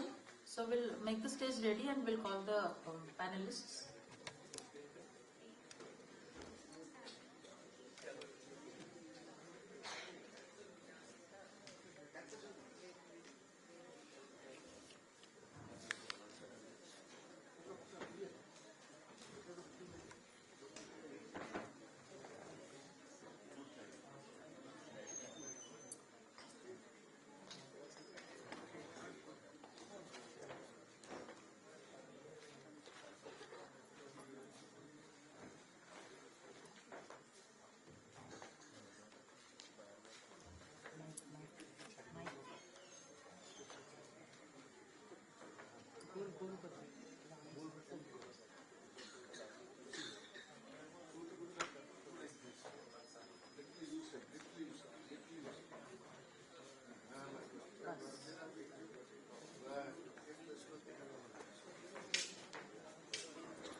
Okay, now we'll start the panel discussion on the topic climate change prospects and challenges. The discussion will be moderated by Professor Dr. Prabhat Kumar Sadangi, Professor Entomology, FAS, SOA University. Professor Dr. Prabhat Kumar Sadangi, sir. Next, the panelists are Dr. Pramod Kumar Panda, Principal Scientist, ICAR, Indian Institute of Water Management, Bhubaneswar. Sri Dinesh Kumar Kundu, General Manager, Mining, Mahanadi Coalfields Limited. Professor Dr. J.M.L. Gulati, Professor, Faculty of Agricultural Science, SOA University.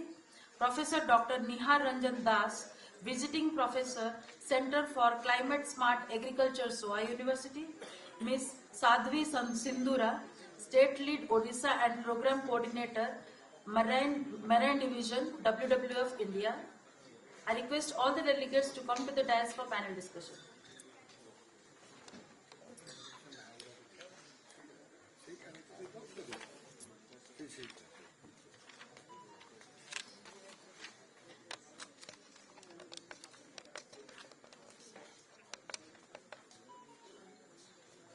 Thank you, ma'am. We all understand the constraint of time, esteemed the panelists and revered audience. I propose to, before we start, I propose to wind up this within 35 minutes because the time constraint of the plenary is there.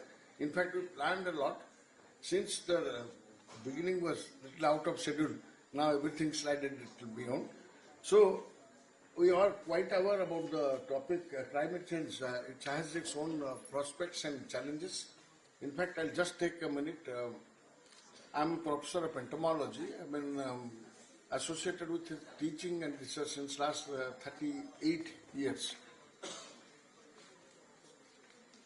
It's of significance in agriculture because of two things. Mostly when entomology comes or plant protection comes, developing disease or epidemiology models, and we are joined by Professor S. K. Rao. Now, can you put your hands together to warm up the evening? In fact, in agriculture, the significance in my subject when it comes to plant protection, it stands here that we develop logistic models, predictive models for pest, disease, epidemiology, relating those things. Works are on, several models have been proposed, and definitely in the context of climate change with the increase in temperature, it has already been predicted that sucking pests will be more, chewing pests will come down like that, but I'm not taking much of time here. I'm here to moderate and to speak. And we will try to do it from left side onwards. I request, may I start with Pramod Pandaji? Well, I will start with Pramod Pandaji, Principal Scientist, ICAR, Institute of Water Management. You can see him as a columnist in papers. You must have seen his photograph and write-ups. Mostly he's writing very good popular scientific articles, making science popular. Sir, I propose you to put your views in as short as possible, sir. Please. You can come down here. Or should I give you a microphone?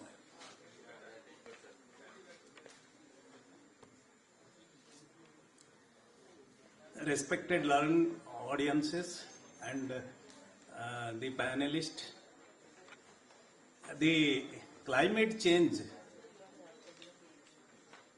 test has already been done, and with the previous lectures we have heard that already the climate change has happened and we have to cope up with that.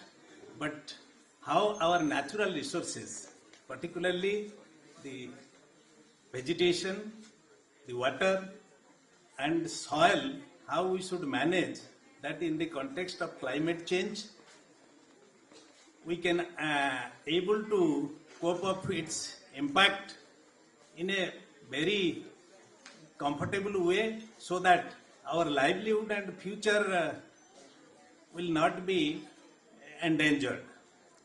I want to speak about the water resources. For example, suppose there will be 1.5 degrees Celsius temperature rise. The surface water that you are seeing in the earth, there will be much more evaporation. So when there will be evaporation from surface water, much pressure will be on groundwater. We will extract more groundwater. So we should have mechanism for groundwater replenishment. It is one aspect.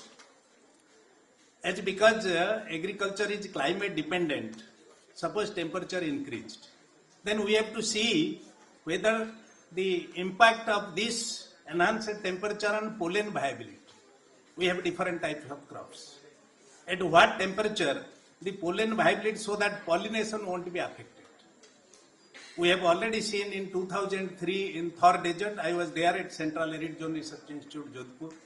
We have impacted the fruiting set of bajra due to increased temperature from 42, 43. Earlier it was there, but it is suddenly in 2003 it jumped to 48 degrees Celsius. And we found that even good variety, but the yield was reduced.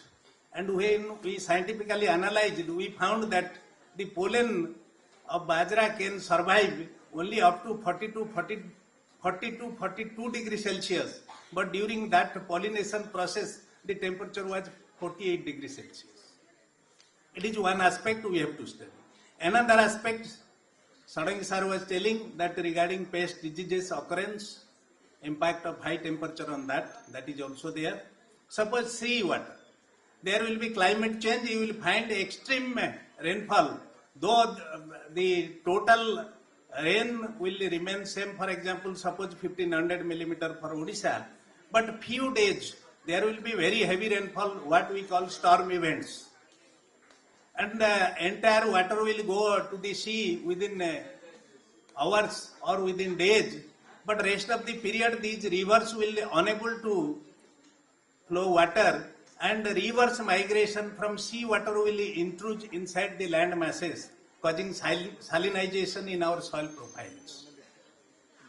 Suppose if we will fail to deliver water in the coastal area periodically to restrict the movement of sea water into these land masses, then its impact we have to study. We have to study how this storm event or heavy downpour we can able to conserve it through modifying our water harvesting structures. Because earlier we were in Odia, earlier we used to have very good rainfall analysis. I think in 1,000 years back, when I have gone through the ancient literature, it was observed that just Odia, I will tell you how our ancestors they made this analysis very accurately. 50 ମରୁଡ଼ି 100 ଧୋଇ 80 96 କ୍ଷେତ ପାଳଇ. If there will be 100 days of rainy days in Odisha, there will be flood. 50 rainy days means there will be drought. 80 to 96 days means there will be good cropping. It is a very ancient saying in Odia, and now we have reached a stage where our total rainy days is 69 days. That means earlier 100 we have reduced to 69 also. Similarly, as the climate change impacts are visualized, we the scientists have to come up with the strategies, not only developing high temperature resistant varieties, high temperature sensitive pollen viability, even disease pest management strategies, then water management, particularly surface water, groundwater, sea water intrusion, all these aspects holistically if we can address, then definitely we can able to arrest the ill impacts of climate change on agriculture and our livelihood. Thank you.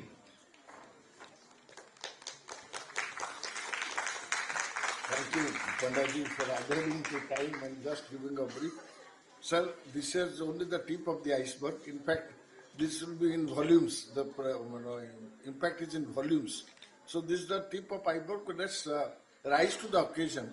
And that should be a call for one and all scientists right now. Since we have a social side, now we have to have a climate side in each kind of study that we make. Now, next on board, put your hands together for our panelist, Dr. Panda, for his crispy and short message. I have the pleasure to invite on podium Dinesh Chandra Kunduji, General Manager Mining, Mahanadi Coalfields. I think he will be speaking more about environment. Up till now, so many presentations we have seen, and climate change effects through different presentations. We are from coal mining industry. Development of a country is judged by how much per capita energy the nation is consuming. That is an yardstick. If a nation to grow, per capita energy consumption should also increase. Where from this energy will come? Energy will come mostly from thermal energy. Thermal energy means fossil fuel, coal. Because in comparison to coal, natural gas and petroleum, our reserves are limited. We have coal in abundance. So, for a developing country like us, we need to produce coal to become energy reliant and to prosper. If we see in context of Odisha, last year in Odisha coal production was 239 million ton, and out of these major share was from MCL. Out of 239, 206 million ton contribution was from MCL. Naturally, finger pointed towards MCL, what MCL is doing. While producing coal for energy reliant of the country, we do care for climate change and environmental protection.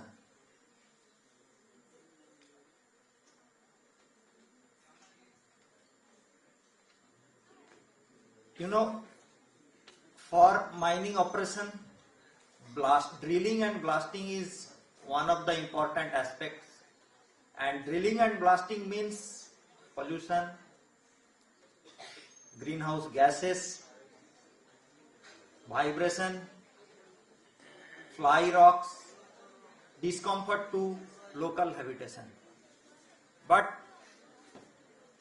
you will be happy to know that in MCL, 98% of coal we are producing without blasting. That is a game changer for MCL in upholding environmental protection. At the same time, we are ensuring all other different aspects to contribute to contain greenhouse gases as well as environmental protection. Like recently, as per guidelines of the Ministry of Coal, we are heavily doing repurposing activities. Earlier, what we used to do, we used to mine mostly in open cast method and dumping our waste rocks and doing plantations. But at the same time, to shift the focus from fossil fuel energy, that is thermal, we are also switching over to renewables. If we see in the context of MCL, to become net zero and decarbonize our MCL part, we need to produce RE to the tune of 182 megawatt. We are having ambitious plan. Already we have installed a 50 megawatt ground mounted solar plant in Patnagarh in Balangir district, which is going to be commissioned soon. And we are exploring possibilities of using our dump yards, old dumps and unused land where we can install solar to shift the focus from thermal. At the same time, you know, in thermal power generation, what we do basically, we burn the coal, and burning is a pollution. We are exploring possibilities to tap the chemical energy of coal. In this direction, already in Jharsuguda district, we have formed a joint venture company, Coal India, GAIL, together we have formed a joint venture company. We will be producing ammonium nitrate from coal with an investment of 12,000 crores. The company has already formed, JV documents are signed, land acquisition is under process. In, I think, 1.5 years, we will be converting to this fashion. At the same time, we are exploring possibilities of wind energy. In Koraput, 100 megawatt wind energy is coming up. We are exploring possibilities for floating solar in Hirakud Dam itself or somewhere else. Because we need to change. The company must grow, at the same time climate must be protected. So what we have to do? We have to change, we have to adapt and grow. Because Panchamrit will always be there. Once Honorable Prime Minister has given that mandate, we have to follow that mandate. mandate for 2030, mandate for 2047, and mandate for 2070. By that time, we will be totally carbon neutral. And we are not only on that path, I can assure you our company is well ahead of that path.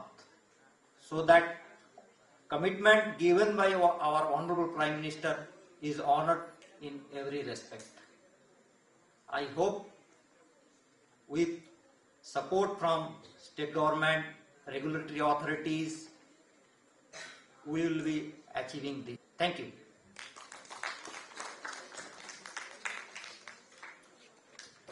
Thank you so much, sir.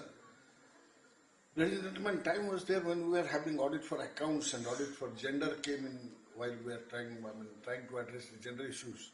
Perhaps it's now high time that we should have an audit of environment in each action that we take. It needs to be very meticulous and planned. This note, may I now request Dean College of Agriculture, this Faculty of Agricultural Sciences, Professor Santosh Kumar Rauji, to have a few words.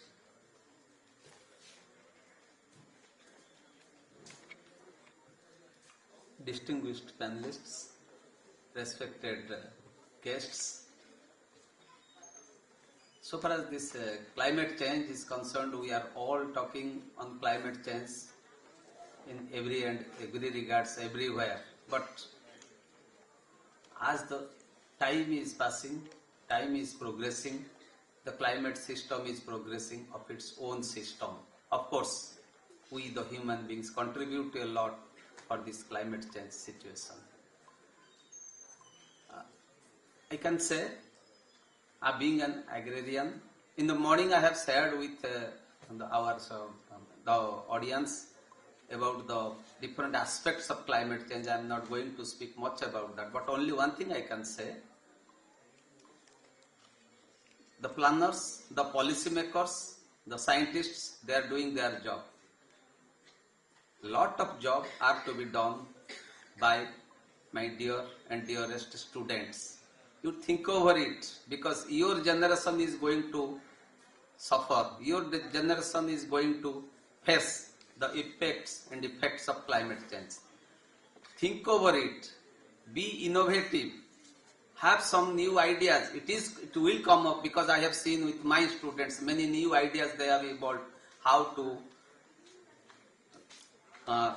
face this climate change. They have developed some tools, they have developed some technologies, they have already developed, they have patented some aspects. So it is my message to the students first. Second thing is that if we are at all planning to face this adverse effect of climate change, we should have to go back to our former practices. With my experience of 8 years in Koraput district, I have seen the tribal farmers, they predict their rainfall depending on the flowering pattern of a tree. If the ground portion is, if the flowering starts only with the ground portion, then initially there will be only rain. If it is in the middle of the season, there will be rain. If it is on the top, at latter part, there will be rain. If it is uniformly, the flowering is uniformly distributed before the rainy season starts in the plant, then that will be the entire, during that year, the rainfall will be uniform spread over the period. And depending on that, observing the flowering pattern, the farmers, they plan their cropping pattern. So accordingly, we must have to think of these type of things. We will have to go back, we will have to identify our traditional knowledge, traditional practices, and the people's knowledge. On that, we can bring upon some improvement. I hope definitely that will give some improvement, because आम जमी ओडिया आमर कहती आगे बुण पछ बुण गर्भणा को टुन टुन धान चाष on the paddy cultivation people speak. Earlier we have heard of it, but now that does not work. So accordingly we will have to work how best we can develop certain practices develop certain technologies, and such practices, such technologies are to be standardized and it is to be brought over. The important aspect in the morning I was listening to a talk that integrated farming system. That was our previous practice. If we go back, if we see our previous practice activities, we can observe the integrated farming system is the best answer to this climate change scenario. If at all one aspect fails, then other aspect takes care of.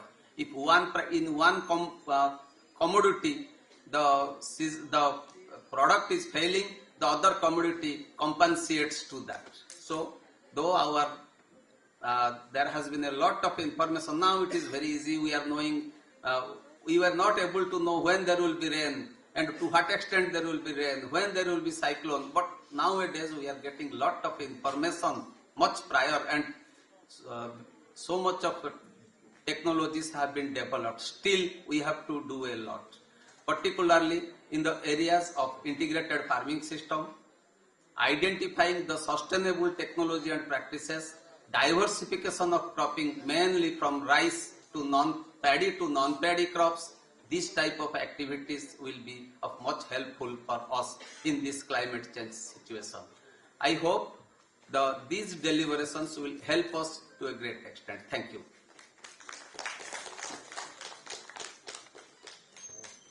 Thank you, sir. Information to the House that the flowering is a rain clock, biological rain clock that you can use as a parameter of distribution of rainfall. See, such ITKs still exist and we perhaps need to collect and utilize them to see their validity. And our field, like agriculture, is having so much of issues. Like initially when we used pesticide, we were calculating in terms of ICBR, incremental cost-benefit ratio. Right now, the degradation is so much that we are trying to translate into benefit-risk ratio, because the amount of benefit that we get and the amount of risk that we are taking, that needs to be analyzed more than the monetary profit that we make. Gentlemen, we have with us Ms. Sadhvi Sindura. Since the only lady panelist, I can't keep her waiting in the row. She is the State Lead Odisha and Program Coordinator for Marine Division in WWF India.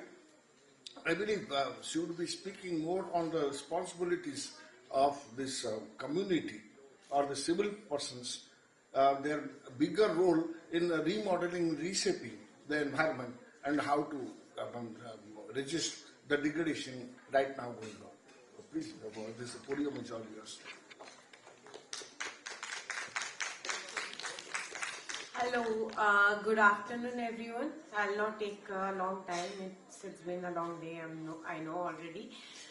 So I just want to talk about the role of civil societies in climate change. As you all know that climate change is an integrated science. It doesn't belong to any scientific community or any particular community. Rather, it is responsibility of each one of us, each individual to take care and just understand, and please remember that there is no planet B. It's just, we have just one planet and this is the only planet that we have. There are a lot of stakeholders which play important roles, like they play respective roles in their own setup. Civil society plays a very important role, starting from data collection, coordinating, and then there are a lot of knowledge gaps, as we know. Climate change is highly understood topic. In the same time, it is also misunderstood. So there is a community. It's responsibility of all the stakeholders, coming together, and then we also know that there is always friction between, like biodiversity businesses. So it is at most important that we make sure that these two communities thrive together. Development should not be curbed, or development should not be stopped. Rather, it should be directed or redirected, rerouted sustainably. Like we need to find out solutions where the biodiversity and businesses go together. So civil society plays an important role here as well. Sometimes we are very infamous. They say, okay, like we we hold funds, this, that. So that is something apart. I would like to keep that thing aside. But the most important thing that the previous speaker mentioned that in one of the presentations I saw, one of the esteemed speakers mentioned that the parties are working in silos. So that is something we need to break, build a platform for all kinds of stakeholders. That includes community being the major stakeholder here, because we cannot go and work, in the field day in and day out. We have to empower people. We have to empower the inhabitants of that place. We have to empower the people who are dependent on the forest resources. And then we can create a greater impact on the ground. And all the stakeholders, they should come together, sit together, find out alternative and sustainable solution. The entire setup is mostly, contributed by the civil societies, and there are a lot of organizations like Evergreen Forum. They have organized this conclave where there's a lot of knowledge sharing is happening. WWF India, we get funds and we try to fund different projects where we see prospects. So these are the roles we play, and I will not take a lot of time. We need to go home. It's winter evening. Thank you very much. If you have any question, you may reach out to me. Thank you very much.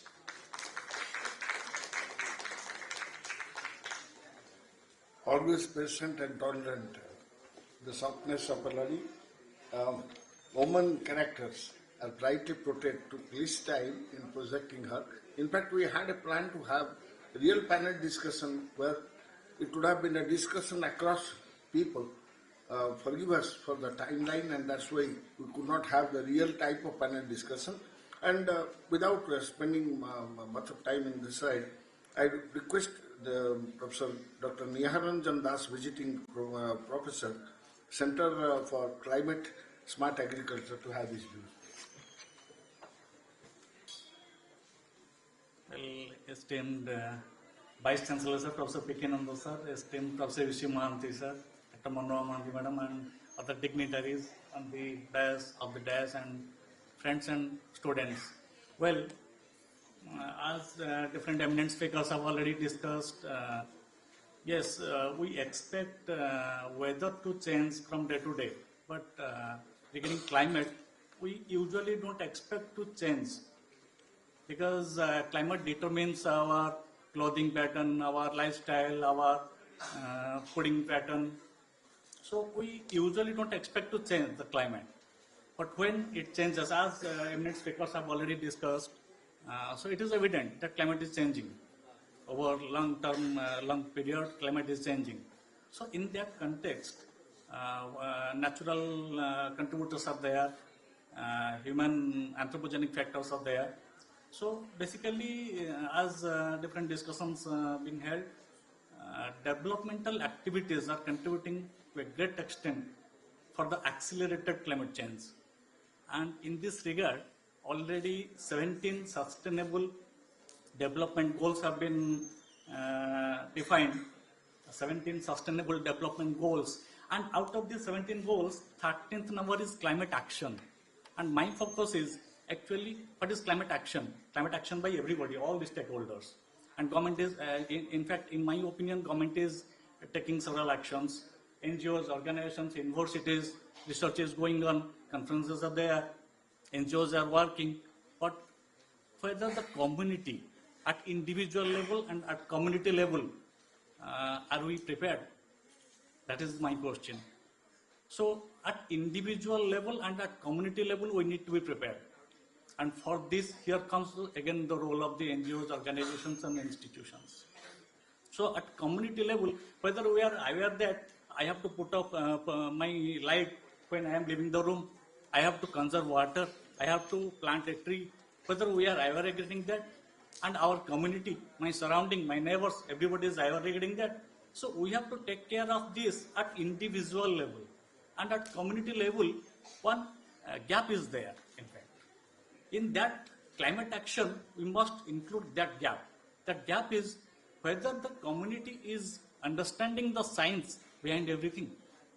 So we have to take the science from lab to the land.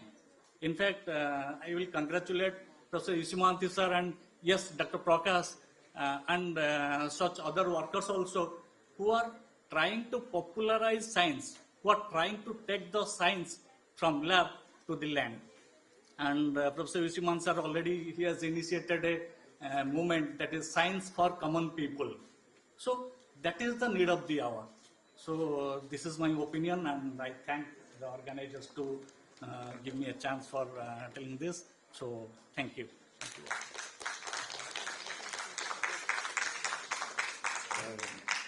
Thank you, sir. Rightly said, right from the young school students to the policymakers. Everyone has his or her own stake to play in this process of resolution and process of protecting this Mother Earth. Thank you very much.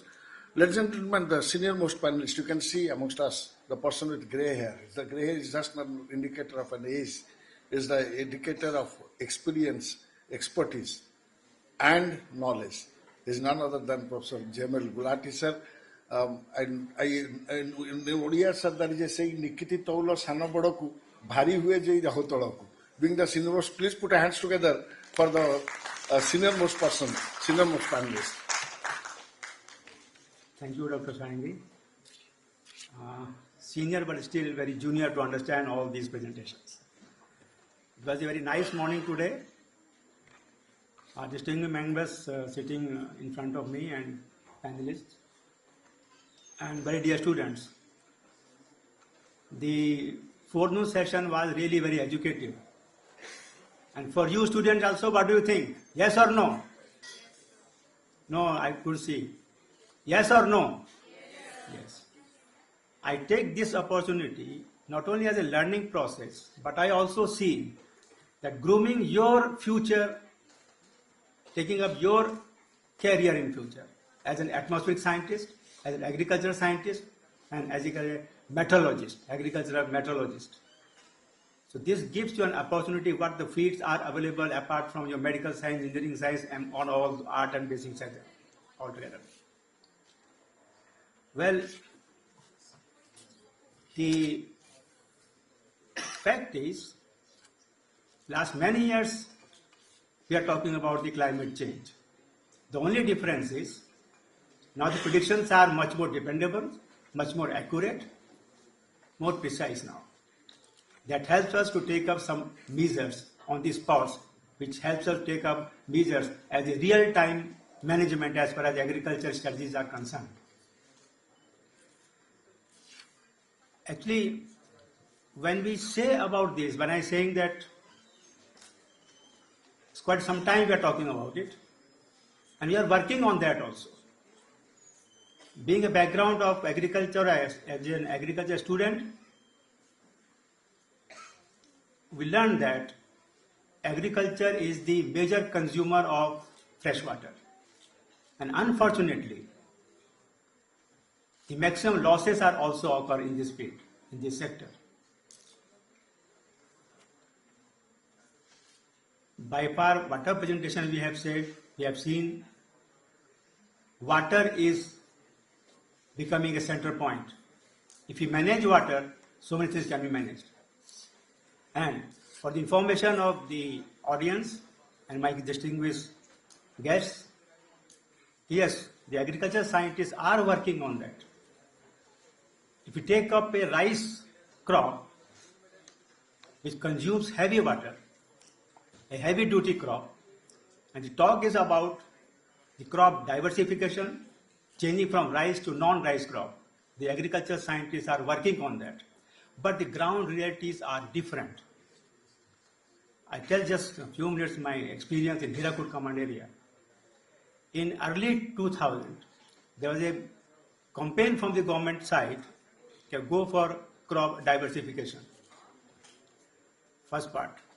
The other part what I want to say is, in the rain-fed agriculture, we are worried about the depletion of groundwater table. But in intensively irrigated areas, we are concerned about the rise in groundwater table. So we were working in Hirakud command area. 1.1 lakh hectare is the command area, cultural command area. You can imagine, a community approach is there to follow the irrigation. Rice was the common sequence there. And its pressure from the government was to change the rice, change the crops, go to non-rice crops. We were working in a project in Hirakud Command, and that time the RDC, Mr. Kundo, was there. He called a meeting of Hirakud governing body meeting, and they called us, the scientists of the water management also. We are working in ICR project. And he said, what is the constraint? Why the agriculture department is not able to diversify from non-rice crop, non-rice crop? Because we are working in the command area, so we were having a study on profile study in irrigated as well as unirrigated areas, side by side. So when they asked us what the problem is, so we said no. Problem does not lie with the efforts from the government side, from the personals. Problem lies in the soil itself. And the problem was because the continuous application of water, continuous taking of the rice sequence, there was development of plough pan, hard pan inside the soil in the clay pan. That was not permitting the water to go inside the profile, the root zone remaining moist, and other non-rice crops were not able to survive that moisture. This is a ground reality which we face while going for the crop diversification in Hirakud command area. So friends, what I am saying is, efforts have been made. Agricultural stream is a group of multidisciplinary scientists. All are working together. Breeders are there.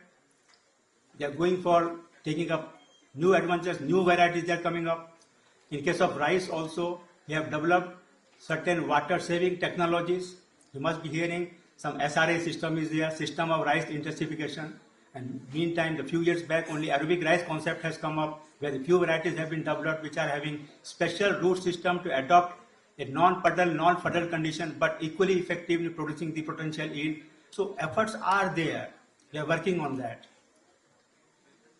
And of course, the new informations which we are getting now through this presentation, particularly which Dr. Raghavan mentioned, there will be no change in onset of monsoon, sir, you said, and there will be a delay in withdrawal of the monsoon. So, you see, this is very, very peculiar situation.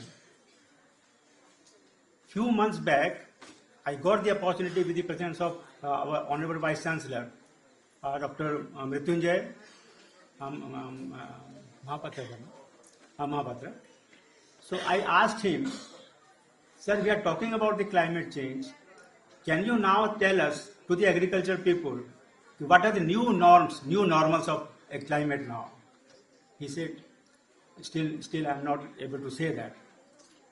He said, why are you asking this question? I asked simply, he said, as an agricultural scientist, since we knew the norms, we knew different crops, how they behave as per their optimum temperature regime concerned, minimum requirements concerned, or what we say, critical temperature is requirement. We know those things. But those things are changing now. Basing on those established norms, we could develop the crop weather calendars. But now those things are being deviated. If you tell us that these are the norms, we can go accordingly to make the calendars. That means our efforts now, for most of the field crops, we are trying to search once again. We are trying to go inside once again to explore what are the new sowing windows of different crops. Because once we establish those things, all those things will come into picture. And our efforts are there, sir, in our SOA University also. We have taken up some major crops on different sowing windows we are trying to explore. Not only simply windows, but also we are integrating those things with the nutrient management. How particular nutrient can affect these. Can they affect the heat stress if at all occurs at later part, or can they affect the moisture, excessive moisture conditions, stress, so to say, at different part of the growing season. The second information what I got from Dr. Mohanty, he mentioned that the maize yield is going to reduce, irrigated 50% and rain-fed 15 to 30%. We were reading in theory classes, in theory books, in textbooks. Basically, we assume that we know that established fact is there that maize being a C4 plant has most capable to utilize the higher concentration of CO2. They have C4 cycle in there compared to rice and wheat or the cereals, other cereals. So we were expecting that concentration increase in CO2 along with the temperature up to a certain extent. Of course, the maize productivity will not be reduced, rather it will enhance. But textbook they are mentioning, yes, up to a certain level only. At a certain level, CO2 they can tolerate, but once a temperature rise comes, then yield may be reduced.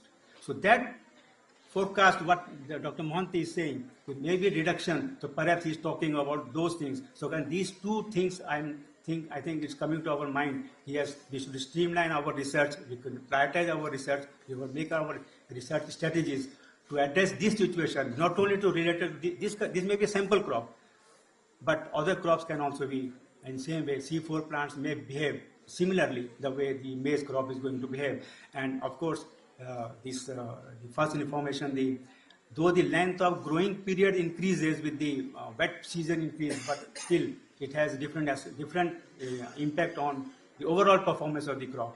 So it was very enlightening for us, sir. Thank you very much for all those informations.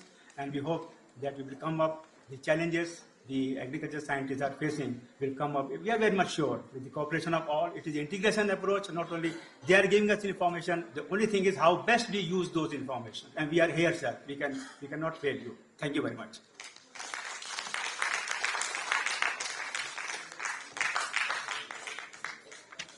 Thank you so much, sir. In fact, we planned this session to be the largest session. You have a question, sir? Yeah, he's having a supplement. Can we have a small microphone over there? I think I'm audible. Yeah. Is sir audible? Yeah, please, sir. So this is a good thing what he has mentioned about morphology, that what would be the information what is asked for. This is the same thing we are actually embarking on, right? That's why in the morning I have shown that, in each NATP project, they have divided in India 120 activity zone, right? And in that case, they have taken that rainfall, they have taken the soil characteristics and the cropping pattern, right? Now, then we thought that as there is observed climate change, we have not gone to projections of what is observed climate change, Then we have divided from 1950 to 2050. We made two segments. One is for 1950 to 1980. Another is 81 to 2050. What exactly the changing in 127? We have found that there is a sharp change, and shift about the rainfall pattern, with temperature pattern, with the rain. And we have recommended Ministry and ICR also to revisit now, because this whenever you want to do some kind of cropping, if you know the sowing window, you have the data with observed climatology. Morning I have showed that Jharkhand and your Chhattisgarh, last 100 years there is a sharp decline in the rainfall. Now you can't do, and projections also telling that it will be there. So, though I know there is some socio kind of factors are playing into that, but rice is absolutely impossible, in that particular case, if there. But now that, time has come, if you want to see the papers, I can share with you, okay? So you can see that paper. Even also, morning I mentioned that monsoon will be early or not much change. But delay is fixed as per the projections, because whenever we are talking about the confidence level, high confidence level, then we take a lot of GCMs, global circulation models, right? If you have 10 GCMs, 9 GCMs is telling that your will be delayed, then we are telling very definitely that, winter will be late, maybe October or end of. So sowing window will change. So now the time has come with the agriculture and meteorology to sit together and convince the policy makers, And not only that, you have to make some demonstration, If you show in the demonstration that one is the control plot, another is that there, then only the kind of awareness will be there. It is not an easy task. That's why I was talking in the morning that conclave may be there today finished, but our thing should start from tomorrow, so that, and we should add another thing that not a single institute can do. It is an institutional mechanism. Okay.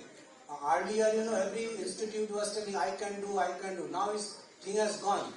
Institutional mechanism, do, prove it, and convince the policy maker and go for it.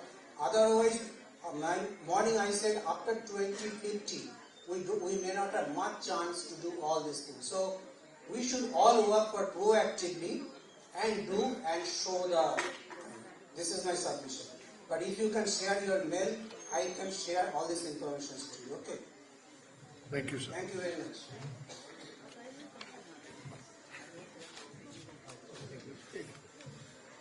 Sir, 120 for Indian. In Odisha, we are having 10 agroclimatic zones, and each agroclimatic we are having 6 farming situations.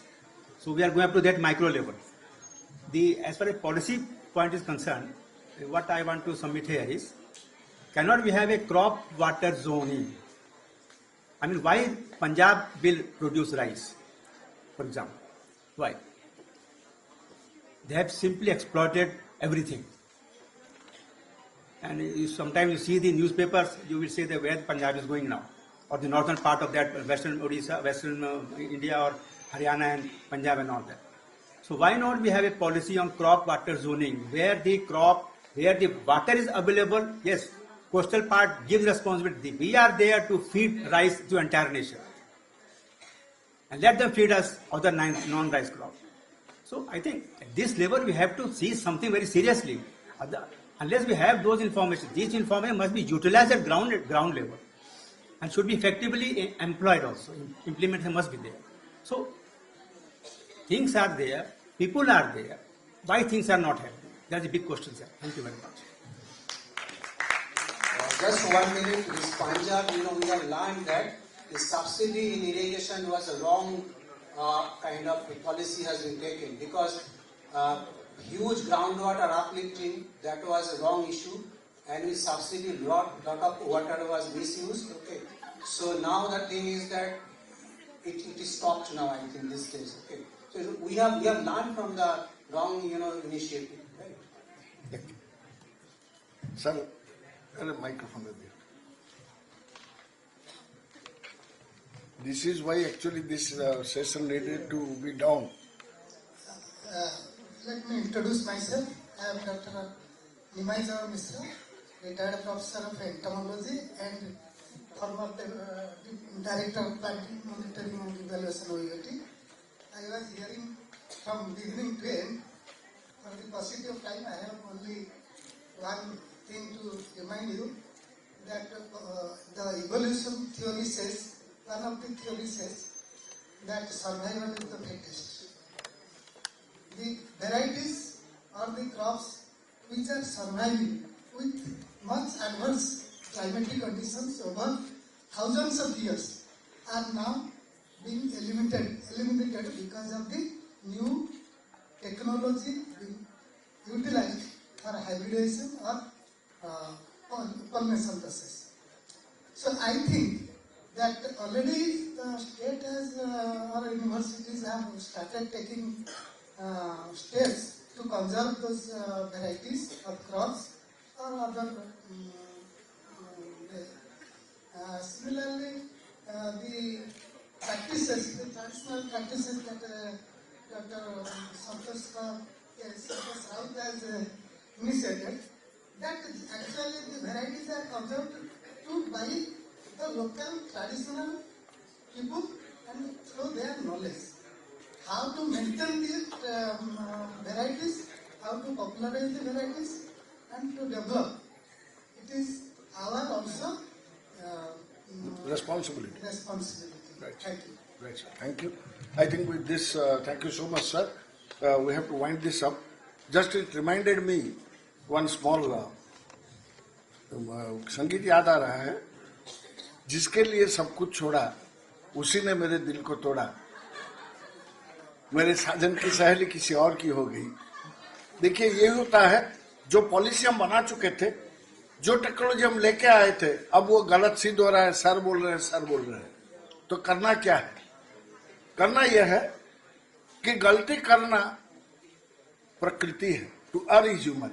गलती करना प्रकृति है, गलती मानना संस्कृति है, और गलती सुधारना प्रगति है। तो चलिए प्रगति की ओर चलते हैं, गलती मानते हैं, गलती को जानते हैं, और इन्हीं गलतियों में से हम आगे बढ़ते हैं। With this I thank so much profoundly to all the panelists, sir. I'm extremely sorry this could have been carried forward just paucity of time. Put your hands together for our esteemed panelists. Thank you so much for the interaction. And with this, we come to the end of this and we move on to the plenary session. Thank you so much, sir.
So welcome you all to the closing ceremony of Odisha Climate Change Conclave 2024.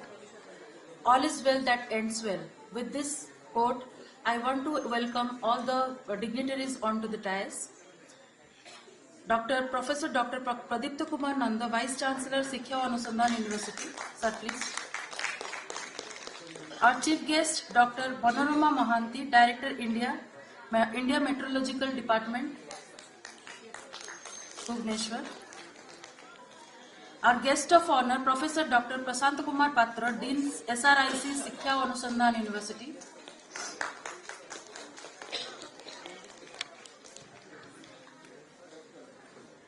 Our invited speaker, Dr. Ravindra Kumar Panda, Principal Scientist, ICAR, Indian Institute of Water Management, Bhubaneswar.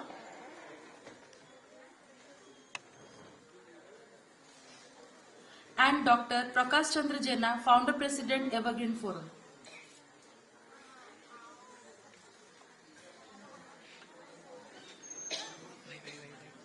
I request the student volunteers to present the sapling pots to our guests.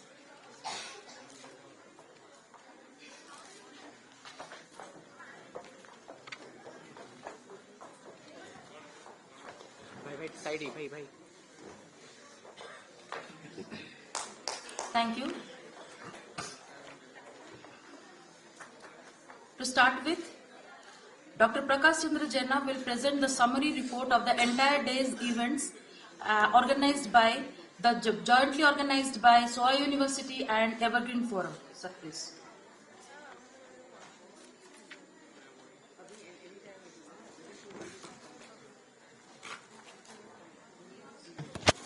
Good evening.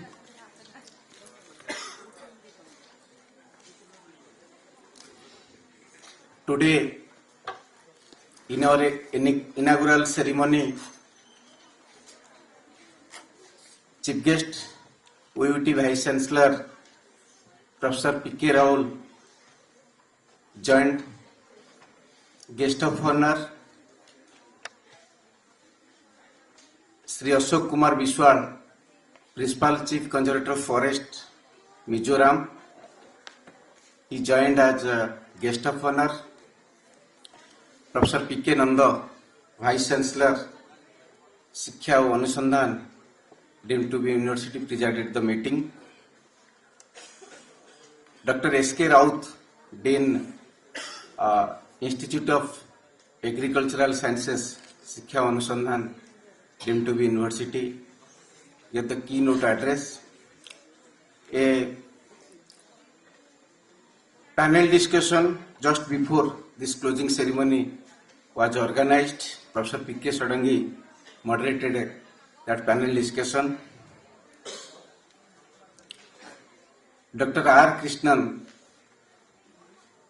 Director, Indian Institute of Tropical Meteorology, Pune, Minister of Arts Sciences, Government of India. Dr.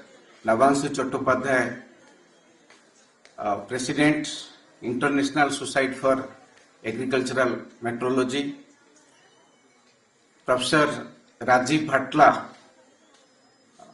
Professor of Geophysics, Institute of Science, Banaras Hindu University, Varanasi. Professor Pratap Kumar Mohanty, Vice Chancellor, Dharanidhar University. Professor Ravindra Kumar Panda, Director, Center for Climate Change, Center for Climate Smart Agriculture, SOA. Dr. Sarath Chandra Sahu, Director, Center for Environment and Climate, delivered their talks. Panelist, Dr. Pramod Kumar Panda, Principal Scientist, Indian Institute of Water Management, Bhubaneswar.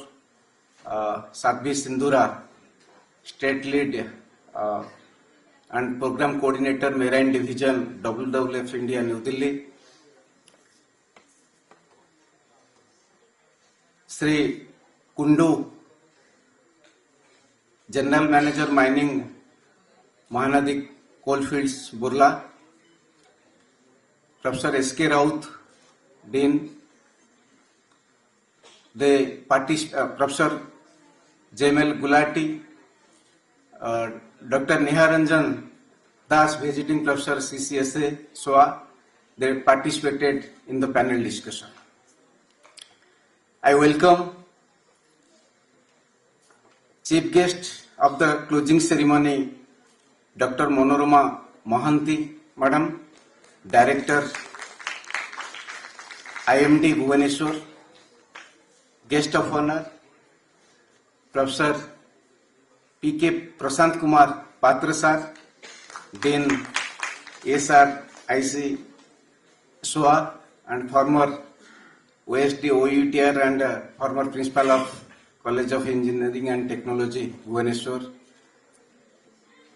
Invited speaker, Dr. Rabindra Kumar Panda, Senior Most Scientist of CSIR, Indian Institute of Water Management and Principal Scientist.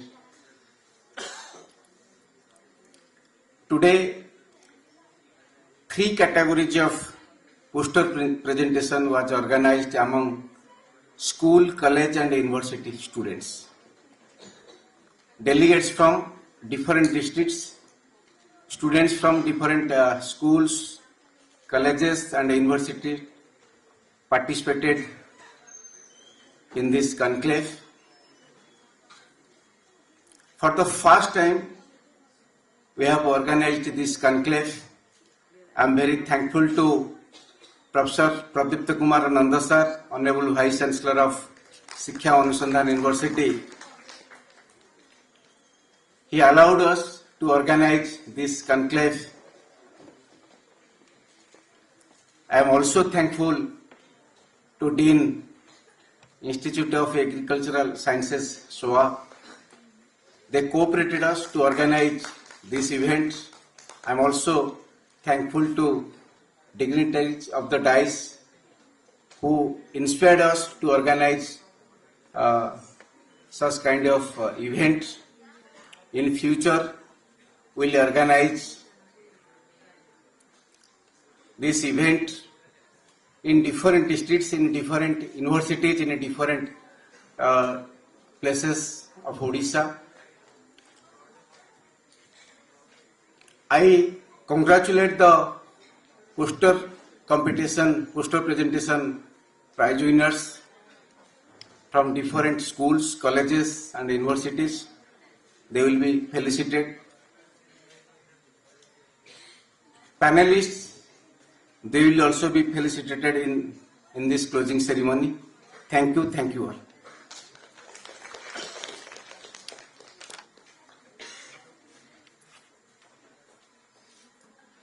Thank you, Dr. Prakash Chandra Jena.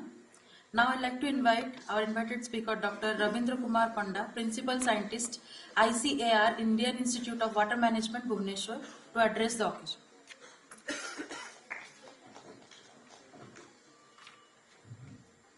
Namaskar. Good afternoon to all present on the dais. Today, since morning, this discussion is going on climate change, and this conclave is really timely. And since last 1 hour or so, I was sitting on the background and listening the panelist discussions and other interactions also. It was immensely helpful during this 1 hour period I observed, and throughout the day, lot of interactions must have been occurred, so which I am unfortunate that I could not participate from the beginning. Friends, today we are talking, this is not the time actually to give a long deliberation, or because this is the plenary session, our students are waiting for getting the awards. Climate change, yes, climate change is occurring. We all know, it is evident. Since our childhood, the time what the environment what we have seen, and presently what we are seeing, there is a lot of change. See change in this. There is change in the rainfall pattern, there is change in temperature. So, lot of things are there, a lot of erratic things are happening in the atmosphere. So friends, this is the right time, and this should not, this conclave or this World Climate Day or this type of conclave, Odisha Climate Conclave should not be confined to a single day or in a month or so like that. It should be on daily basis. I I appreciate the initiatives taken by Evergreen Forum and this university. To be very frank, I came to this campus first time today. But the campus, while I was entering with my car, I was mesmerized by seeing the infrastructure and other things.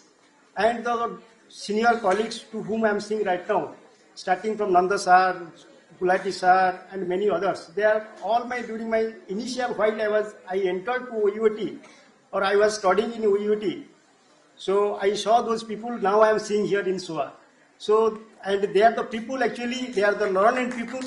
They will take all the students in the right direction, and I am quite sanguine that we will all succeed in our endeavors. Friends, one of my panelists was saying that over these few years, very short period, we have to try to be carbon neutral. Yes, and carbon neutral is required because our country, China, and few other countries also, you know that Denmark is doing marvelous in wind energy. Renewable energy, we have to shift to renewable energy.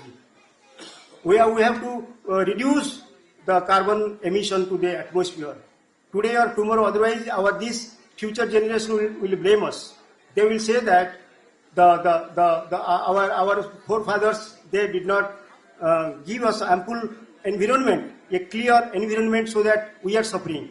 So friends, our young generations, we assure you that the environment, the planet, the green planet, blue planet, what we are going to give you, definitely it will be a very good, healthy, and for everybody to stay comfortably. So this type of environment will leave to you. And everybody is conscious. I am quite confident that the problem what we are facing, that will be rectified, or if we are doing any mislead or misdirection we are going, we will try to come to the track, the forefathers, what they are doing, the way they are living. We try to, because a lot of things are there, I need not to speak much.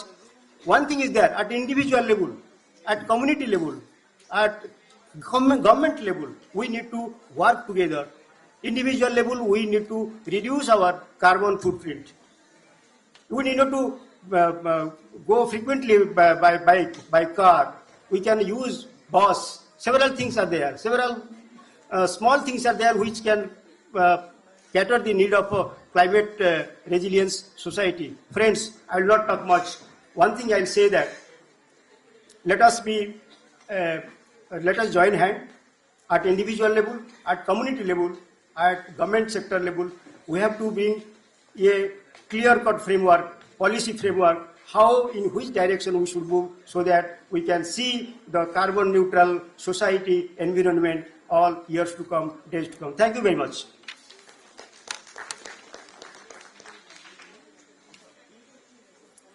Thank you, sir. Now I would like to request Professor Dr. Prasant Kumar Patra, Dean SRIC, Sikya O Anusandhan University, to address the gathering. Very good evening to all of you. Honorable Vice Chancellor Sir of this university, my university, and then Professor R.K. Panda and Manorama ma'am and Dr. Prakash Chandra Jena sir, and my dear professors, honorable professors from OUT, and Professor Gulati, Professor Sadangi, and Professor Mahanti, Professor Sarath Sahu, and many others.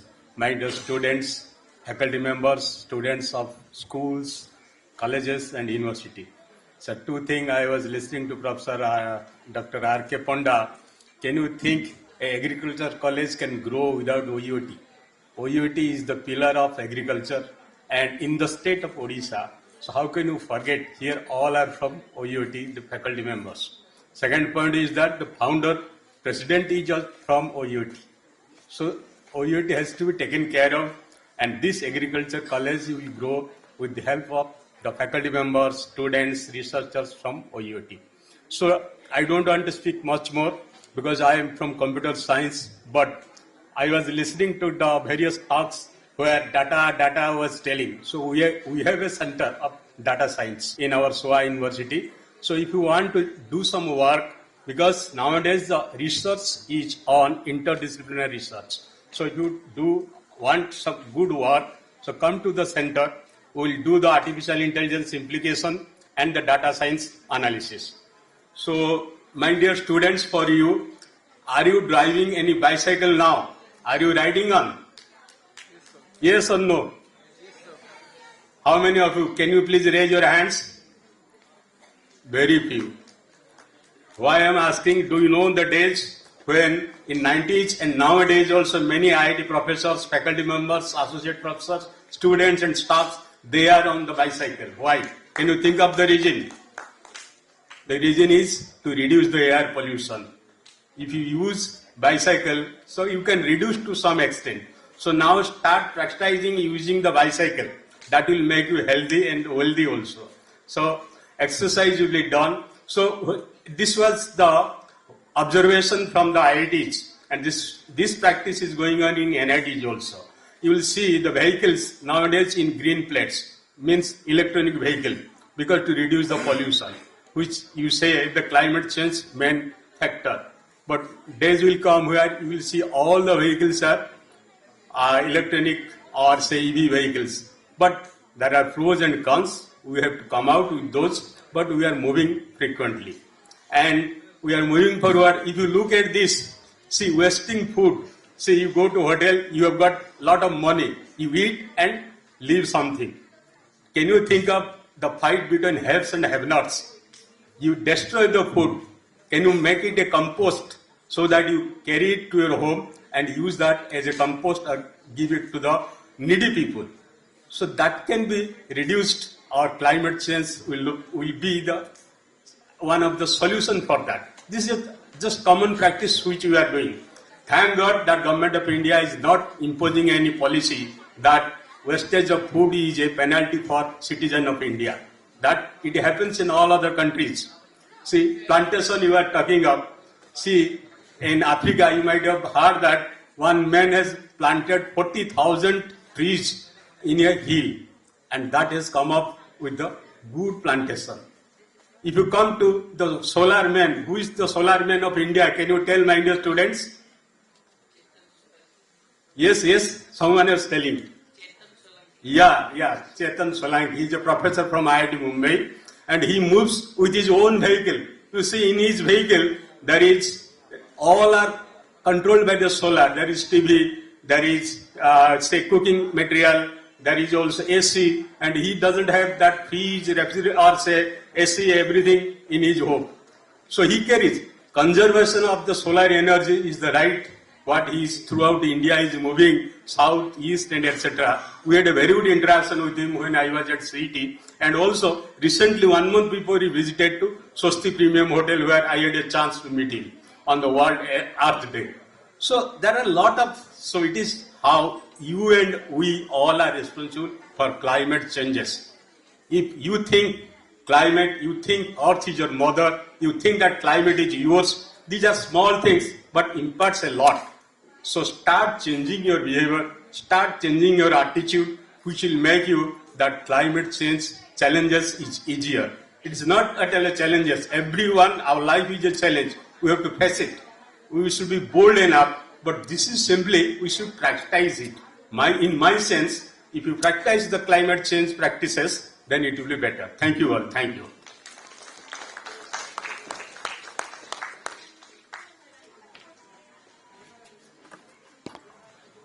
Thank you, sir, for enlightening our audience with our insightful thoughts.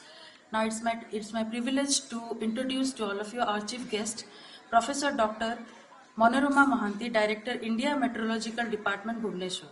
Dr. Manorama Mahanti, Scientist F, presently heads the Indian Meteorological Department, Bhubaneswar.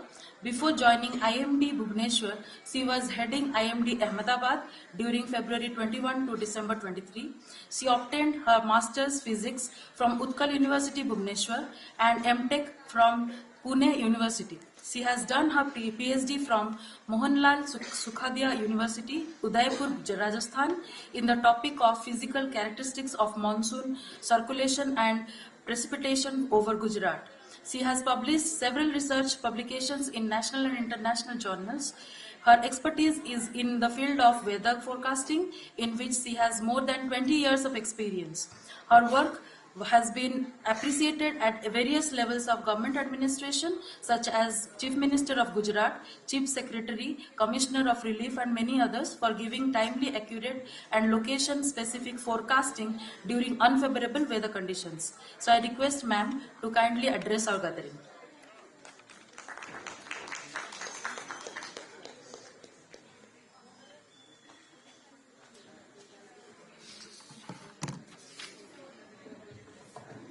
Thank you very much. Namaskar. Respected distinguished guest on the dais, respected scientists, professors, students, and all. It's my privilege to be here with you all for the Odisha Climate Change Conclave 2024. So, basically I am a forecaster. I work in IMD. So climate change, its impact, adaptation, all these things have been discussed over here. So there are many factors which are required for the impact of climate change. Climate change, we know very well that it has a negative impact on environment as well as society. But the adaptation, we have to adapt the changes that is happening over the world, we can say. And what are the IMD's perspective for the climate change and weather forecast, that I'll brief little bit. So if we see India is experiencing various type of natural hazards like tropical cyclone, lightning and thunderstorm activity, drought, floods, etc., and many more. And when we being from Odisha, whenever we think that natural hazards, we always think of tropical cyclone that forms over Bay of Bengal and hit Odisha coast and affect our coastal district of Odisha and marine people. And the cyclone that Sarath Chau sir he presented in his lecture, he said due to the climate change, tropical cyclones are decreasing. However, the extremely severe cyclone, the number of the frequency of severe cyclonic storms are increasing. So IMD generally give various kind of forecast like long range forecast, monthly outlook, then extended forecast for next 4 weeks.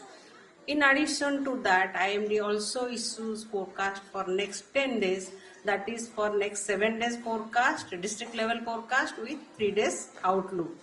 In addition to that, IMD also issues nowcast.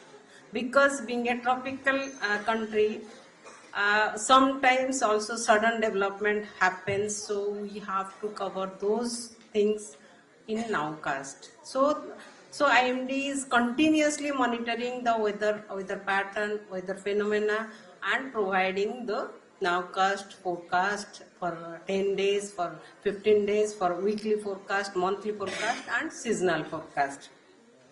So for this forecast, IMD uses various models output, like around 10 models we are using for the forecast of weather forecast, cyclone, track forecast, and all these things. If we say we have to depend on the model product as well as. Based on the model product, we need to give the forecast, and with that we have to see the best model, what is climatologically they are good, and also with the present environmental situation which model is acting well, that also we need to consider. In addition to that, we also use the multi-model ensemble forecast, and at last, that is another thing is most important thing, that is the expertise of the scientist. With this, IMD frame the forecast and disseminate. And when the cyclone forms or any cyclonic circulation forms over the Bay of Bengal, or it is likely to form, that is indicated in the extended range forecast before 15 days or within 15 days.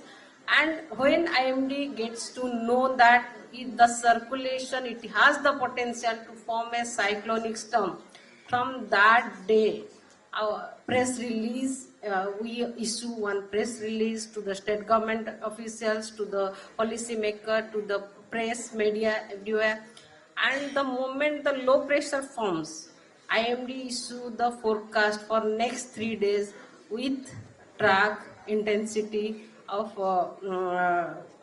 wind speed, rainfall, everything for next 3 days. And the moment it becomes deep depression, then IMD issue forecast for next 5 days with track and with location specific forecast like rainfall activity, wind speed, district wise rainfall, wind speed, and also where it is going to hit. And we have the mandate at least before 72 hours we have to issue the cyclone watch. Then 48 hours before cyclone alert, and 24 hours, at least 24 hours before cyclone warning, then post landfall outlook before 12 hours, so that where it is going to hit. This is the thing we follow, but this is at least, but we nowadays we are giving the forecast even 10 days before, and the impact based forecast is being issued. With that, this recent cyclone Dana also, the human loss of life is 0. And previously I was in Gujarat, there was a cyclone Biparjoy. There also the life loss was 0. The forecast was quite location specific forecast, and due to which government could take proper action, and it was appreciated by Chief Minister of Gujarat as well. And also many other departments also appreciated the forecast of IMD. So with this, I think I will not take much time. So this is the type of work IMD does, and it is a continuous work. IMD keep on watching on any system forms like heat wave, cold wave, thunderstorm activity, cyclone, rainfall during monsoon, even rainfall during winter. Now is what is going on. So that's all. That's from IMD part. Thank you so much. With this, I end. Thank you so much.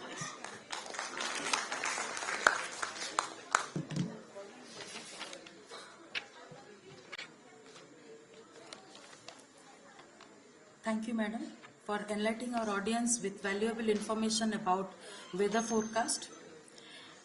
Again, we are very much lucky to have with us the President, Professor Dr. Pradipta Kumar Nanda, Vice Chancellor, Sikya Anusandhan University, Bhubaneswar, in the closing ceremony to address our gathering. Sir, please.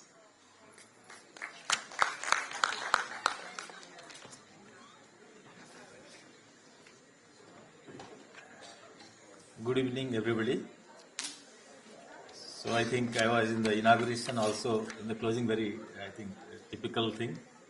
So I listened to some of the lectures, and I appreciate that still a lot of audience, students are there till the end of this conclave. In this concluding session, we have our chief guest, Dr. Manoram Mahanti, who is Director of the Meteorological Department, Indian Meteorology Department, Bhubaneswar, to whom we are often seeing in the TV, and particularly during Dana.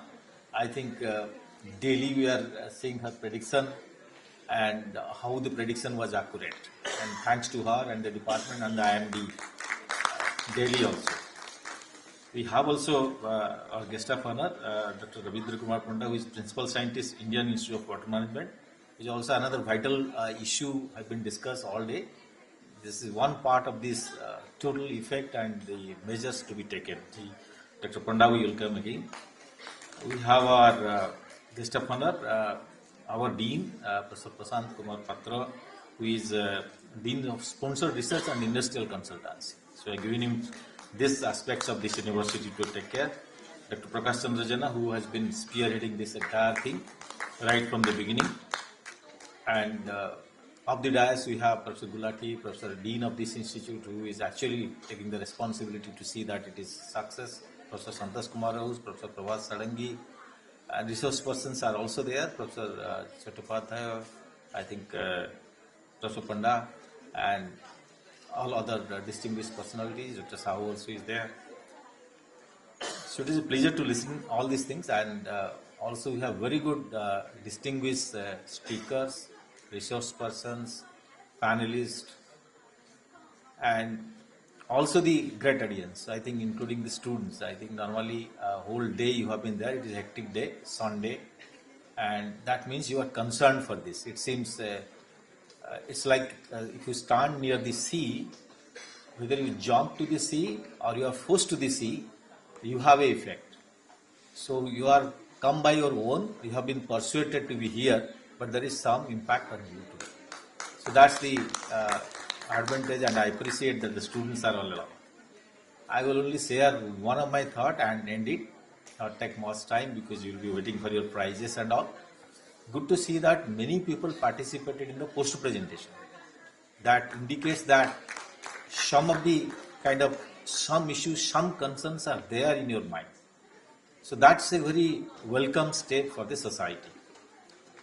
If you look at the entire cosmos, how orderly it is. Who makes this order? Did you think any day? We are confined to, even NASA confined to few stars, few galaxies. Say few million years of that, thousands years of that. Beyond that, still there. And everything is moving orderly. Think of a situation when each planet will collide with each other. What will happen to us? That never happens. Because there is somebody who is controlling, there is some force who is controlling this order. And the order is not known to anybody till now. But it is maintained.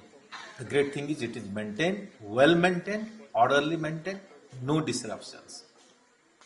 But if you look at this, we have only disrupted one parameter of this one planet and the effect we see visibly. And to control the effect, the climate aspect, I know a bit from all the experts, interacting with all the experts, time or the other, regarding the university.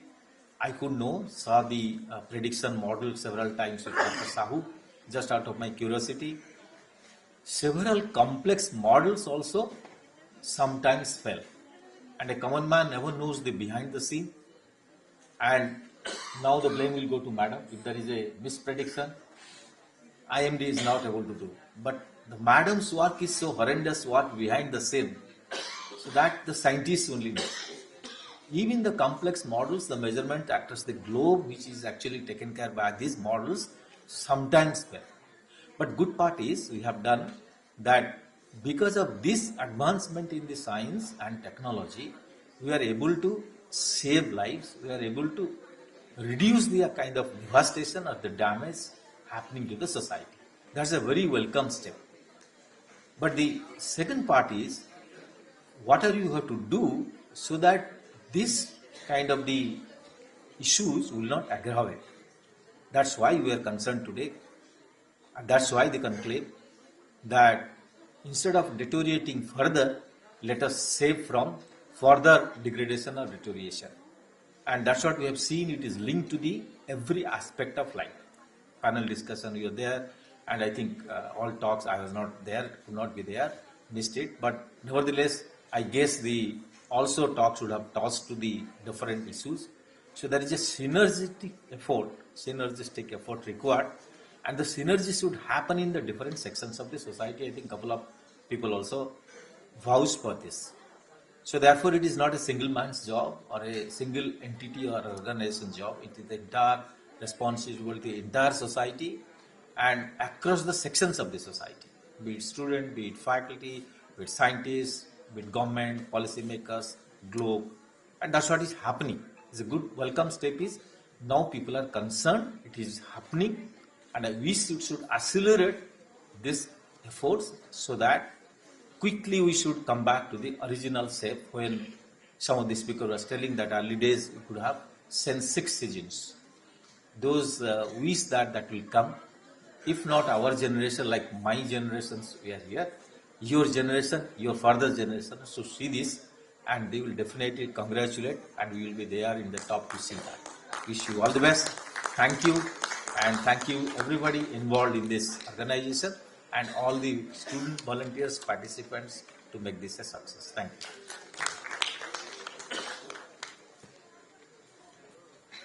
Thank you, sir, for supporting and guiding us to make this event successful.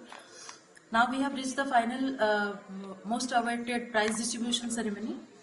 So for prize distribution ceremony, I will be, there are 3 categories: school category, college category, and university category. First, I will be declaring the results for school category students, first, second, and third prize. Okay, the students are requested to enter the stage from the left-hand side of the stage. Okay, from the left-hand side, my left. Okay, so I'll be beginning with the third prize. The third prize goes to Swayamjit Panda, Mothers Public School, Puri. Third prize goes to Swayamjit Panda, Mothers Public School, Puri. And this is a joint prize. Another student of Boxi Jagabandhu English Medium School 2, Mr. Ayush Ranjan Das. He has also received the third prize. The third prize is of amount of rupees 2,000. So the third prize goes to Swayamjit Panda and Ayush Ranjan Das from Mothers Public School and Boxi Jagabandhu English Medium School. Next, the second prize is owned by only one student, Sabarna Jenna from Future Bhubaneswar School. Sabarna Jenna. The second prize goes to Sabarna Jenna from Future Bhubaneswar School.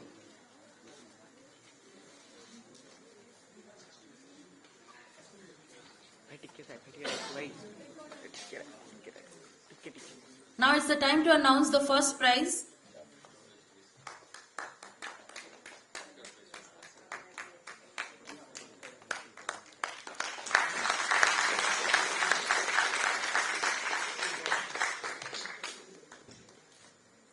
The first prize is a joint presentation by Ankita Mishra and Garima from Mothers Public School Unit 1, Bhubaneswar. A big round of applause for these two students.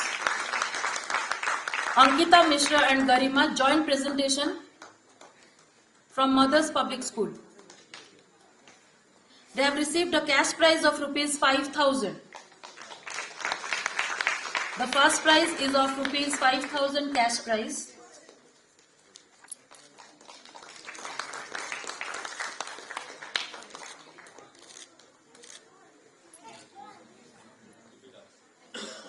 Thank you, students. Now comes the college category. I'll be again beginning with the third prize. The third prize is a joint prize, goes to Adyasha Priyadarshini and Adishri Pradhan from Mothers Public School, Puri.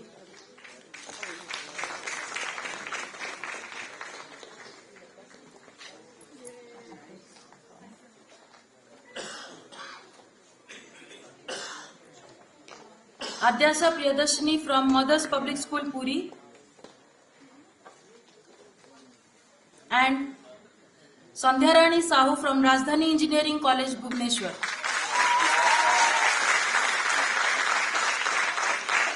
Sandhyarani Sahu from Rajdhani Engineering College, Bhubaneswar.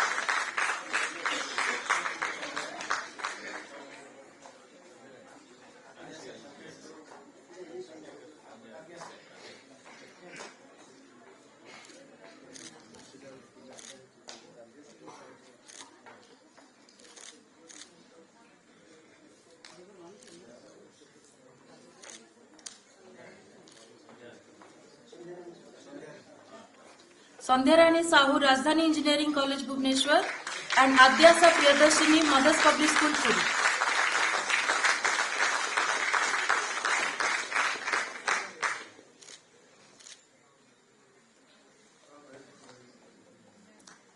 Then the second prize goes to Manaswini Biswal and others from Rajdhani Engineering College, Bhubaneswar. Manaswini Biswal and group. It is a cash prize of rupees 3,000. Second prize is a cash prize of rupees 3,000 goes to Manaswini Biswal and Group, Rajdhani Engineering College, Bhubaneswar.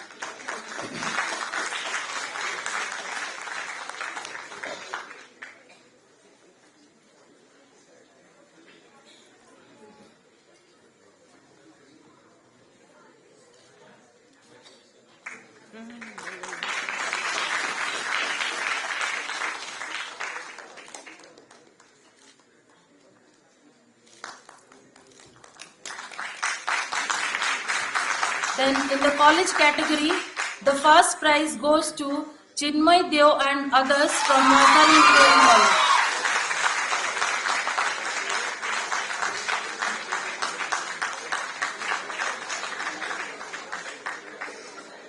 So Chinmay Deo and group. Chinmay Deo, Rajdhani Engineering.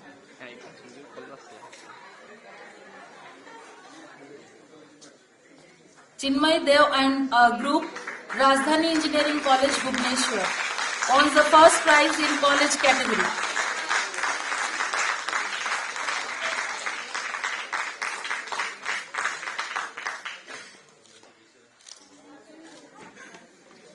Next comes the university category. The third prize goes to Odisha University of Agriculture and Technology to Udayaniti M. Udayaniti M. He owns the third prize from OUAT in the university category.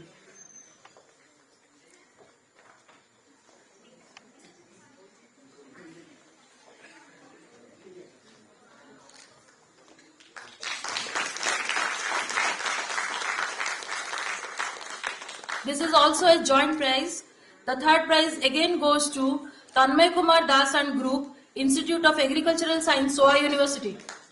Tanmay Kumar Das and Group, Institute of Agricultural Science, Soa University. They have got a cash prize of rupees 2,000.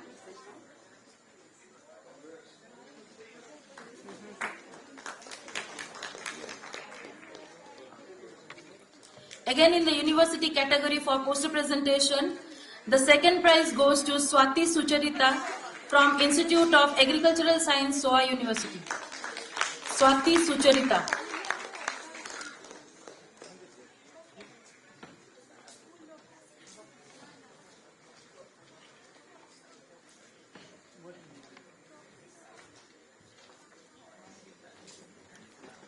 Swati Sucharita owns the second prize from Institute of Agricultural Science, Soa University. Now comes the first prize for university category. It goes to Tanya Bhatpanda and co-workers, Odisha University of Agriculture and Technology, OUAT, Tanya Bhatpanda and co-workers. She owns the first prize of cash prize of rupees 5,000.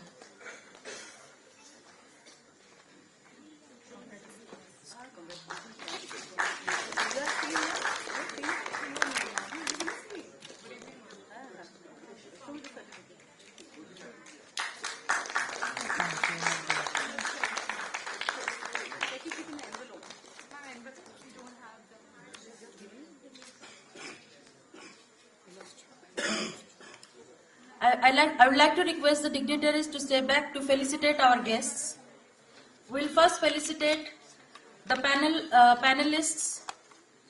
Dr. Pramod Kumar Panda, Principal Scientist, ICAR, Indian Institute of Water Management, Bhubaneswar. Dr. Pramod Kumar Panda, Principal Scientist, ICAR, Indian Institute of Water Management, Bhubaneswar.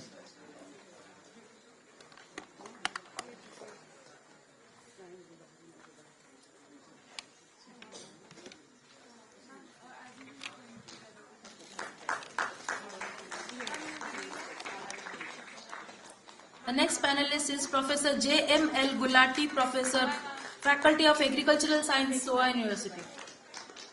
Professor J.M.L. Gulati, Professor, Faculty of Agricultural Sciences, Soa University.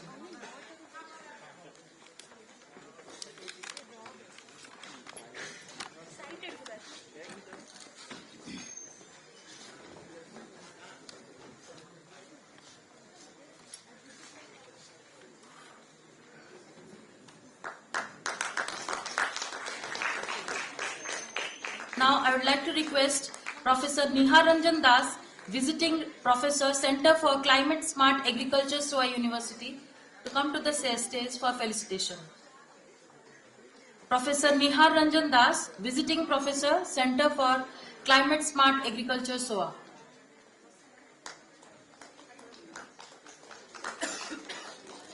I'd like to request Ms. Sadhvi Sindhura, State Lead Odisha and Program Coordinator, Marine Division, WW of India, to come to the stage for felicitation. Ms. Sadhvi Sindhura.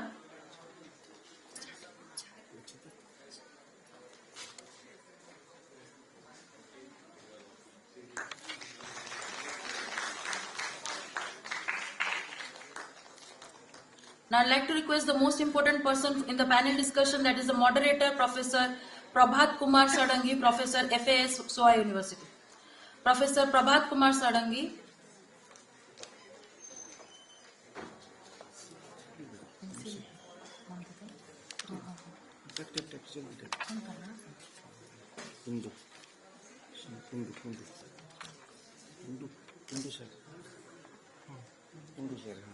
I would like to request Dr. Kundu to come forward for felicitation.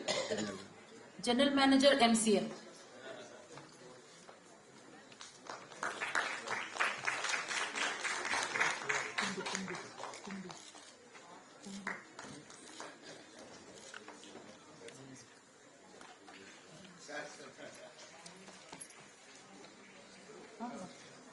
Sri Dinesh Chandra Kundu, General Manager, MCL. Sir, please.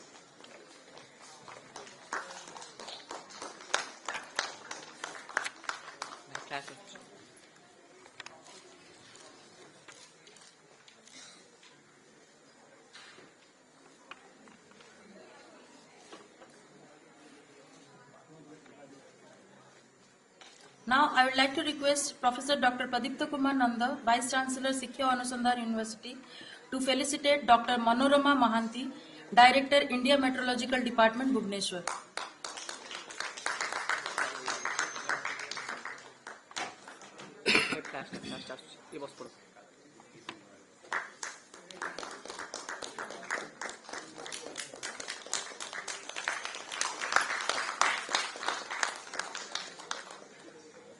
I would like to request Professor Dr. Pradipta Kumar Nanda, Vice Chancellor, SOA University, to felicitate Dr. Rabindra Kumar Panda, Principal Scientist, ICAR, Indian Institute of Water Management, Bhubaneswar.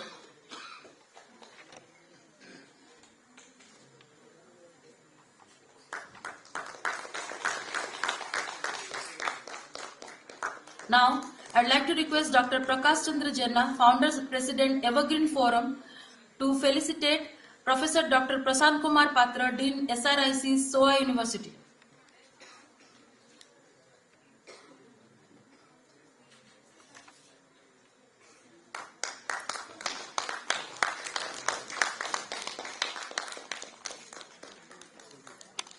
Sir, I kindly request all the dignitaries to take their seats.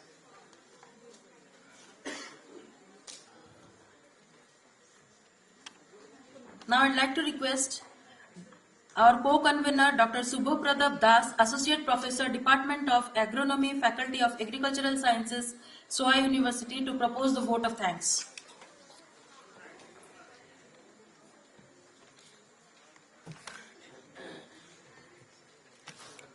Good evening to all.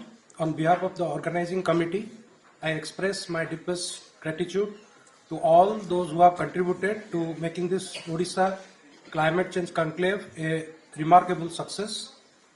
I'd like to thank our esteemed chief guest, Dr. Manorama Mahanti, Director of the India Meteorological Department, Bhubaneswar, for her insightful address and valuable presence here today. A special thanks to our guest of honor, Professor Prasant Kumar Patra, Dean, Sponsored Research and Industrial Consultancy, Sikhya Anusandhan Deemed to be University, for sharing your knowledge and guiding us in our journey towards understanding the complexities of climate change. We are also immensely grateful to our invited speaker, Dr. Rabindra Kumar Panda, Principal Scientist at ICAR, Indian Institute of Water Management, for your enriching address. in the context of climate change. A special thanks to Dr. Prakash Chandra Jena, Founder President of Evergreen Forum, for presenting the summary report and for his constant dedication in organizing this conclave. I'd like to thank Professor Pradipta Kumar Nanda, Honorable Vice Chancellor of Shiksha Anusandhan, deemed to be University, for gracing us with his presence and sharing his knowledge and guiding us towards making a meaningful impact in our life as well as in the society. I'd like to congratulate all the participants of the poster presentation competition. Lastly, my sincere thanks to all our guests, participants, media persons, and the organizing committee for their tireless efforts. This event would not have been possible without your cooperation and support. Thank you.